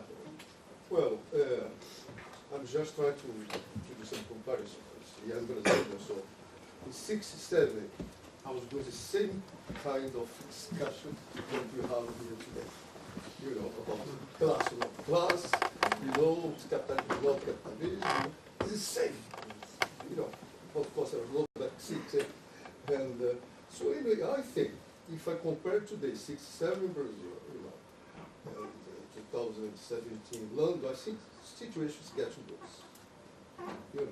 Today, social class for me is realism, perhaps the most real concept that you can get. Anyway, so my question is all I want to say, and I think things today get worse, despite something that's better, and so it's not a question, whereas I agree with Hillel also. I think the capitalism gets more and more exploitative. I lived in Africa for 20 years. Situations get worse in Africa, get worse in Latin America. Although, it's gloss, you guys well dressed and all that, looks better, but it's not. Perhaps it's only better. No, I'm just not a question, it's just to say. Okay, we really need to yes, wrap that's up, it, so could know, you ask the just say question? The Because there are a lot situation of today, people yes, on the is line. more, is worse than before. Okay, back there. I was wondering if you could unpack this sort of nexus of terms that you're using, like right-wing populism or authoritarian populism, which both Boris and Alex agreed was not identical with fascism. And Alex defined it as an alliance of the ruling classes with subaltern classes without granting concessions. Boris defined it as a coalition of classes and social groups united by a common enemy.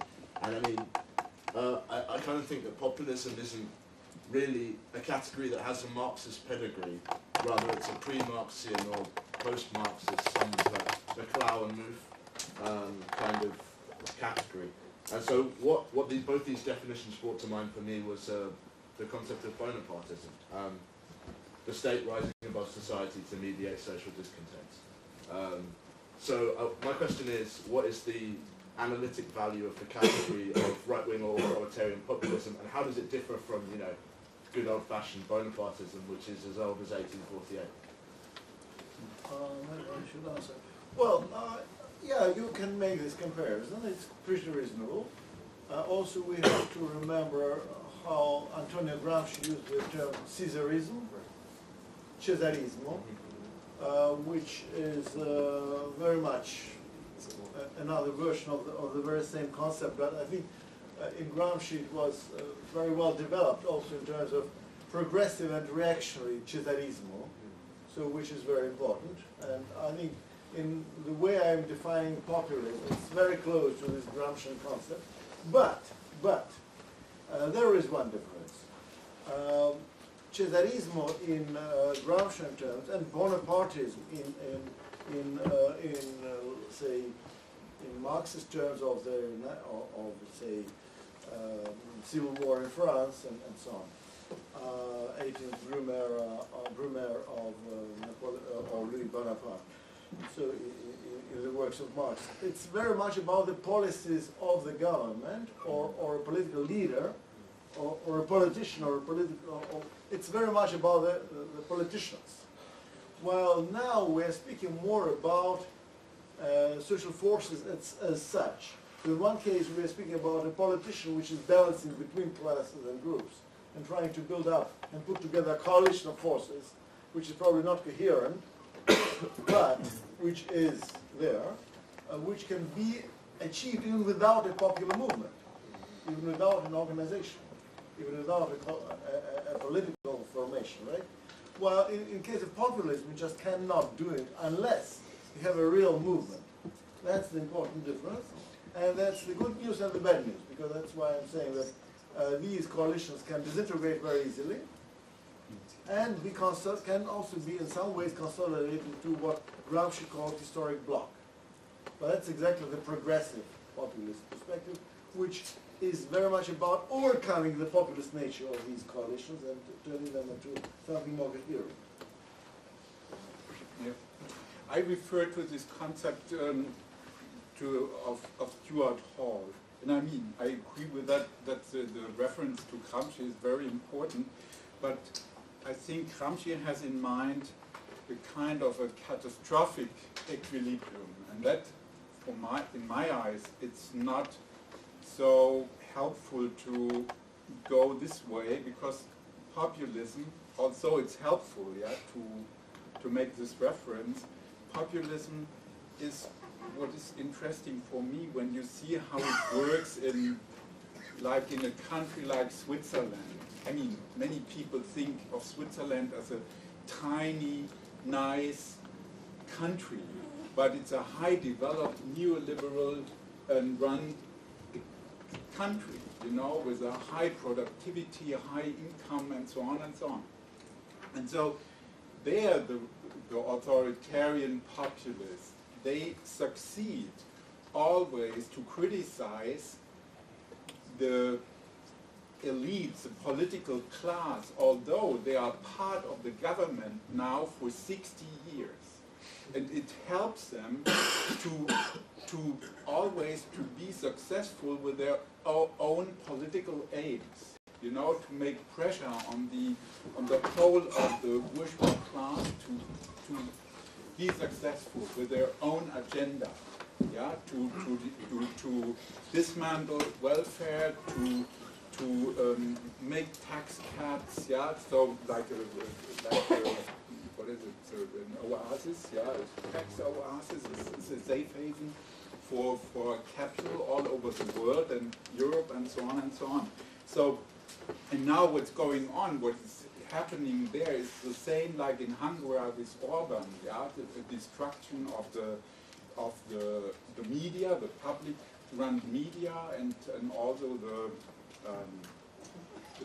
justice, what is yeah, I mean, you know, the whole the legal system. Yeah, the legal system, right, the legal system. So you have and so it's this kind of what I have in mind when I speak of authoritarian populism, able to organize people, but in a way, what is also happening now in France with Macron or in Austria, that means from above. Yeah, I mean, it's not a move. So I would maybe I have a different position. I think it's not a movement. They organize it from above. I mean, they select the deputies. Yeah, the process of there is no will formation, you know, in the party. It's done by very rich people. Yeah, how it is in Switzerland, and that's yeah. Sorry. Okay, just let me say something to the problem of dictatorship of the proletariat, yeah, because I think this is a taboo. I think you spoke about what is a taboo today, and I think this is a taboo. There are not so many taboos in the left. I mean, it depends on with whom you are in the discussion with. You know, you can speak on many of the problems, but it depends on with whom. But dictatorship of the proletariat is something that is really avoided in the discussions for the problem you mentioned, its damage. And you know, in the Rosa Luxemburg Stiftung, you know, with all our experience of East Germany and so many people from the former SED regime, yeah, the GDR, so everybody avoids it. But there is an interesting aspect in the Marxian theory when he make a differentiation between the social revolution and the political revolution. And in my eyes, it's not as necessary as Boris made the point to think of the political, yeah, because we have a strong current of rethinking the political, always with going back to Hannah Arendt and all these things. And I think what is really important is to understand the idea of Marx from the early writings until the late writings, when he is discussing the problem of social revolution. And I think, in my eyes, that's what he had in mind when he was speaking about the dictatorship of the proletariat. That the development and the struggles are going in the direction of a social revolution. What we, when in our debates in the foundation, we speak about the concept, or we have reduced the concept of transformation, to make clear it's not only the conquer of power, but it's in itself a process of transforming social relations with a lot of transitional demands, of course, but that's our part. Okay, unfortunately, I think that we only have time for one more question, and in your response, I think... Pam, we've all come here for this panel. We've given a lot more time for the Sorry, panel. we have a reservation, and we would lose a lot of money, so we need to move out of this room. So we have one more question, and your responses, could you please sort of sum up? And Closing remarks. So I have Evan. So everyone on the panel touched on the idea of class and sort of class politics being a very important part of socialism, particularly the idea of the proletariat class.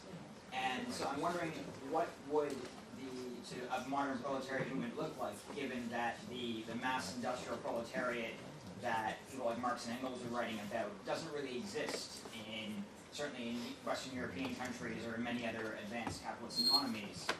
So my question is that what could class politics look like now, or what could proletariat politics look like now, given how much the economic makeup of class seem to have changed?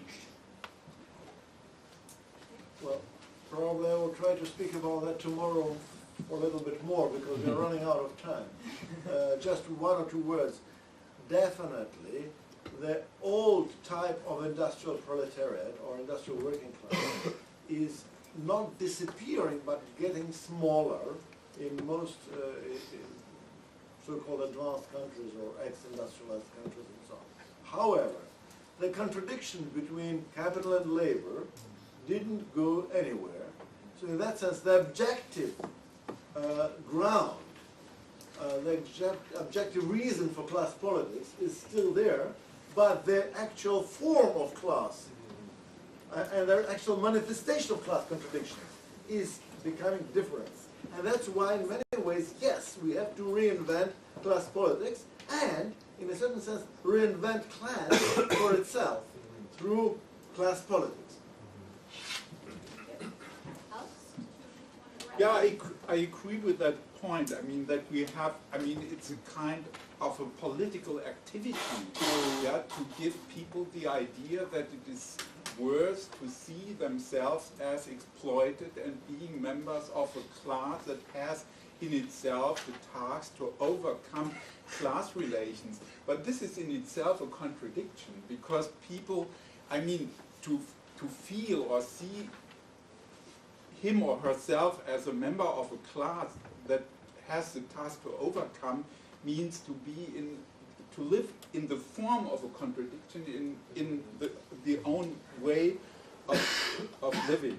Yeah, and yeah, I mean the problem is what is the modern proletariat. I mean, when you see the German work relations, you could say there are still 28 million people in very stable working class conditions. You know, what is normal contracts, normal working time, and more, and even with a longer, you know, we have a formal rule regulation. It says it's 38.5 hours a week. In fact, people are working 42 hours or 43 hours in average. And you know, and then you have beside these 28 million, you have another 8 million, and this part becomes bigger and bigger, yeah? But, you know, though, because more people are included, yeah, in the official, what is it? Yeah, labor market, yeah, and so there is a change, a transformation of the labor market, and then that gives people the idea or the impression that, how to say, working class is, disappearing, or, you know, it doesn't exist. It still exists, and the way, the relevant problem is, of course, to establish or to promote the idea that there is a class and to make politics with that. I very much agree with you, the comrade here who's saying it would have been nicer if you'd have been able to not just ask questions as well, but also engage in the polemic. I'm sorry. Look, I want to make... I was actually saying I wanted the discussion to go longer because I feel like it's just slowly taking off right now. Right, but we can't, so we gotta keep going. Carry on. Okay. Okay, we can't, just leave me down from this point. Sure, I mean, I think that, I don't want to say. Look, I think you're inventing a problem that doesn't exist. I mean, so Thatcher destroyed many of the traditional industries, and the Tories had a good old go at the miners and all that sort of stuff. You know, nobody walks around with a loaf of Hovis under their arm and a whipping it on a lead anymore on a flat cap. But I mean, the young teachers in my school are fighting a class struggle. You know, and capitalism creates new jobs, you know, computer workers, it expands them massively and then it drives them down and presses them. And they have to fight, they have a choice. You either fight or you get stuck. And they fight the class struggle, or will fight the class struggle if they haven't already. So I think there's a problem there that isn't right, it isn't true. Look, I think I wanted to talk about Portugal in 74-75 because I think it provides some important lessons about countries which while the workers didn't make a revolution, they came close to it. But the final point I think I want to make is this, is that Hillel's talked about the need for a new left party. Let's assume that's true, right? However, has given no glimpse about how that new left party could be created, right? There is a new left party being built inside the Labour Party now. Now look, either we intervene and help to shape it politically, or we just leave it to Corbyn, right? I mean, Corbyn's a nice bloke. I've done lots of work with him. I organised a demonstration against the Russian state during the second siege of Grozny. He's a nice bloke, but he's not particularly left-wing. And actually, he's even the case against him is quite stark, because he used to talk about socialism. He's just stopped doing that now. You know, they talk about kind of limited demands. I mean, will he go through with this? Even the nationalisations he's talked about. I don't know. You know, maybe the right wing of the Labour Party might let him get away with that. I don't know. You know, probably be sabotage. I don't suppose you'll see anything as spectacular as the collapse of Syriza, right? But look, these people are being shaped by John Landsman, Corbyn's bag carrier, by the trade union bureaucracy. It's down to the Marxists to organise and intervene and fight, right? And rather than just expect a new party to just land on your plate, it's not going to happen like that. New parties are created in struggle. Your struggle. It's important what you do now. Get a Labour Party card and cause some trouble.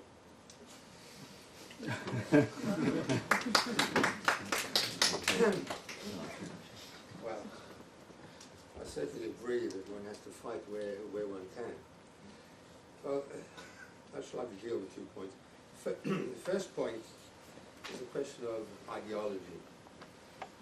There's no question that the ideology which is simply fantastically dominant, I don't think it was, but the predominant ideology promoted by the right, so-called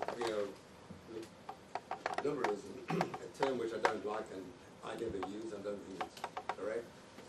The predominant ideology which involved privatization that's clear in Britain. You can't walk around without seeing that. What happened to Carillion? What's happened to housing? Did Thatcher succeed in the end? It looks like they have to go back now. That's what it looks like, whether they do or don't. They do have to go back. But in general, the ideology which they promoted, that private enterprise works, public enterprise doesn't work, has failed. It's failed in Britain. The fact that the Labour Party or the Corbyn wing of it can now promote to public acclaim the need for renationalisation of the railways and the utilities makes it clear. But it's not just that. When you get a major firm just collapsing like that, it doesn't make private enterprise look great. Still less when you read what they were actually doing. I keep mentioning privatisation of prisons, which has now gone, of course, public. And you go through all the other aspects which they were involved in. It was completely absurd. Most people reading it think it's absurd. What else can you think? No. Privatisation as an ideology, I don't know if it's come to an end, but is in great trouble now. Well, you can see it by what the government's talking about. The government's now afraid to talk in those terms. May insist on talking about how she supports a soft approach or collectivity of some kind and so forth. That's what happened. The ideology is patently changing. Britain may be leading the way in this, but it's not just in Britain. Even if in America the position always seems hopeless, there is a great understanding of the limits of privatization. So undoubtedly the ruling class ideology overall is in trouble in a way that it wasn't for a period of time. Secondly, on the question of the modern proletariat, I agree with what's just been said. Of course we have a proletariat. A worker is someone who sells his or her labour power.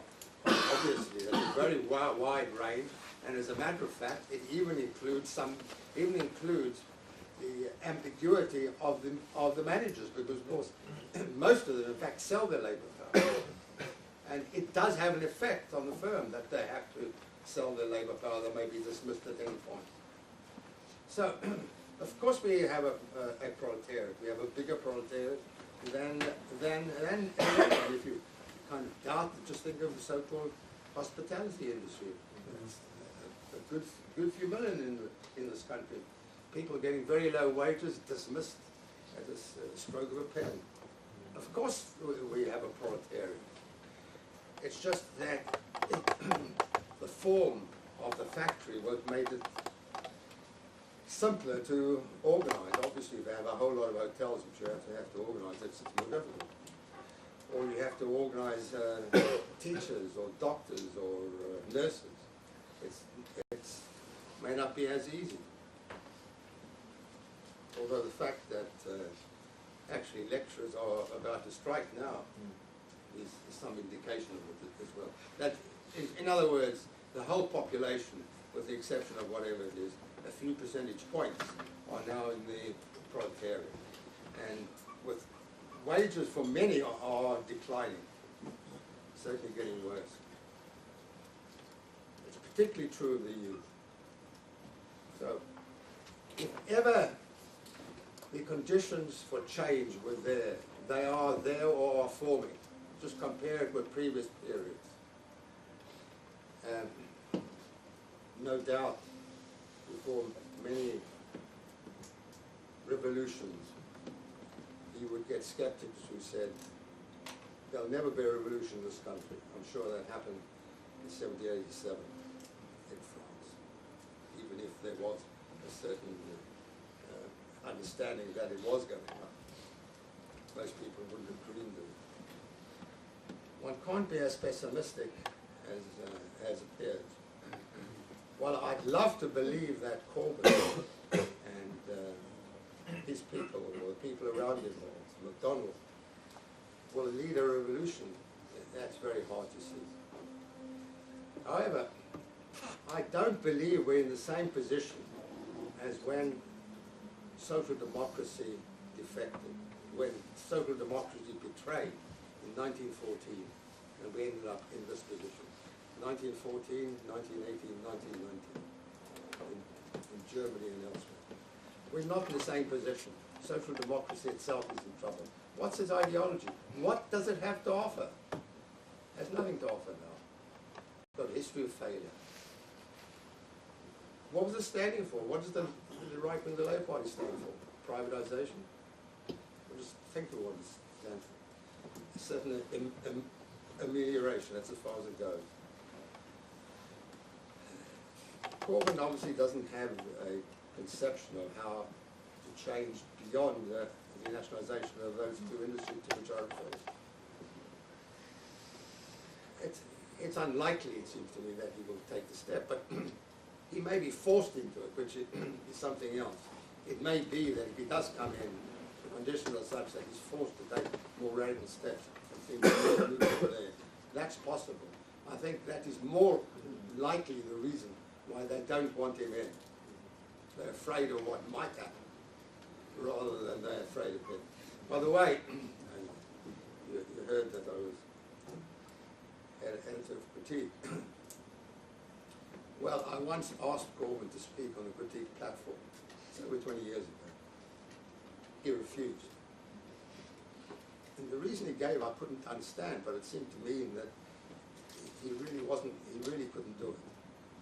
I couldn't make out why he couldn't do it, but he couldn't do it. I deduced that because he was in a minority in the Labour Party, he was afraid he might get expelled or something might happen to him. He spoke on a critique pattern, but I could be completely wrong.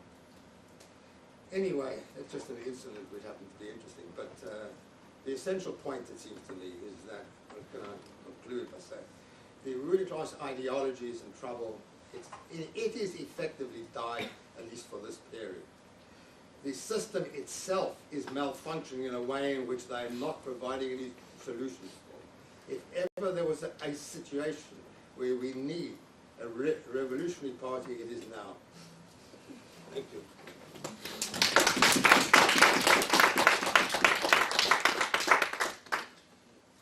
I want want to just, in my final remarks, touch on the issue of populism and the dictatorship of the proletariat. So, Boris referred to the 18th Brumaire. I think that it was there that Marx said that Bonapartism was a situation in which the ruling class can no longer rule, or the bourgeoisie can no longer rule, and the proletariat cannot yet rule. And I think that there's a lot built into that statement that speaks to the nature of capitalism itself. Namely that the normal way in which the bourgeoisie would rule would not necessarily be directly through the state, but rather through civil society, through the leading role that private property and its formations, whether in business or elsewhere, can organize and lead society. And that the crisis of capitalism is precisely a crisis of that kind of society that can be led through civil society formations, and that the state steps in because the ruling class can no longer rule the old way through civil society, and the working class cannot yet rule. So then the question comes back to the question of the proletariat. Does the proletariat exist? What would it mean? What did Marx mean by the proletariat ruling? That it was not yet able to do so. And that's what brings us around to the party question. The old Marxist formulation was that whereas the capitalists have all sorts of civic social resources to draw upon, and Bonapartist state is not only characterized by certain policies, but by the fact that it selectively chooses from bourgeois civil society to act as levers for the state to try to address capitalist problems. That the working class has none of that, but only has its own organization. In other words, the proletariat, in place of all those kinds of private property formations that the capitalists and the capitalist state has at their disposal, that the working class only has its party. In other words, it has its civil society formations after a fashion, namely labor unions and other kinds of cooperatives. But I think that Marx described it in the inaugural address to the First International as geometrically insignificant in comparison to capitalist private property, a drop in the ocean. So the only thing that it could have, and the only thing that it did have, and the one thing that it doesn't have now, is a political organization. And so in that respect, I would say that Marx's, and also Gramsci's characterization of Bonapartism, it's a negative image of what the working class needs to overthrow capitalism and start the transition to socialism. In other words, Bonapartism is a symptom of the fact that bourgeois civil society can't just reconstitute itself, but must statify itself, must take more overt political action in order to reconstitute capitalism, and that's actually the opportunity of the working class to, and it's the historical marking point of the moment at which it becomes not only possible but necessary to transition out of capitalism. And so in that respect, the proletariat in itself, for itself question, I don't know that huge factories were easier to organize than disparate workshops. It certainly takes a different kind of organizing. Whether that's more or less difficult, in a sense, remains to be seen. Not only the left and its ideologies are 100 years old, but most of the labor movement in the advanced capitalist world is also 100 years old. In other words, it's tied to older forms of capitalism, older forms of organizing that came with that. So a new form of capitalism or new forms of capitalism demand new forms of taking advantage for possibilities of organizing. And the old formulation that the Reds made the unions, right, the Reds built the unions. If you look at the experience of the SPD in Germany before World War I, it's the opposite of what happened in the UK with the trade union Congress forming the Labour Party. Namely, it was the socialists who built the labor unions, who built the labor movement. And in fact, that might need to be the case yet again in today's world. In other words, that It's not going to just spontaneously happen, but has to have an ideology and a political goal motivating it. That it can't just be the struggle against exploitation, right? That's never enough. Capitalism reconstitutes itself, changes its form through the struggle against exploitation. And so there has to be something beyond that. And the proletariat's not just defined by its exploitation, but by its necessity to take political power. At least that was the old formulation. We have before we give our panelists a round of applause, we give 2 opportunities to continue the conversation. Tomorrow there'll be a teach-in on the first year of the Trump presidency that Boris Kagarlitsky will be given. Note that it says 1 o'clock on the paper. It's actually 2 p.m. There's a time change it's tomorrow. And then right after this panel, we'll go to the Rose. It's a pub right across the street from the new Crossgate stop. And we'll all drink and be merry and argue some more. And so please join me in giving a round of applause to our panelists.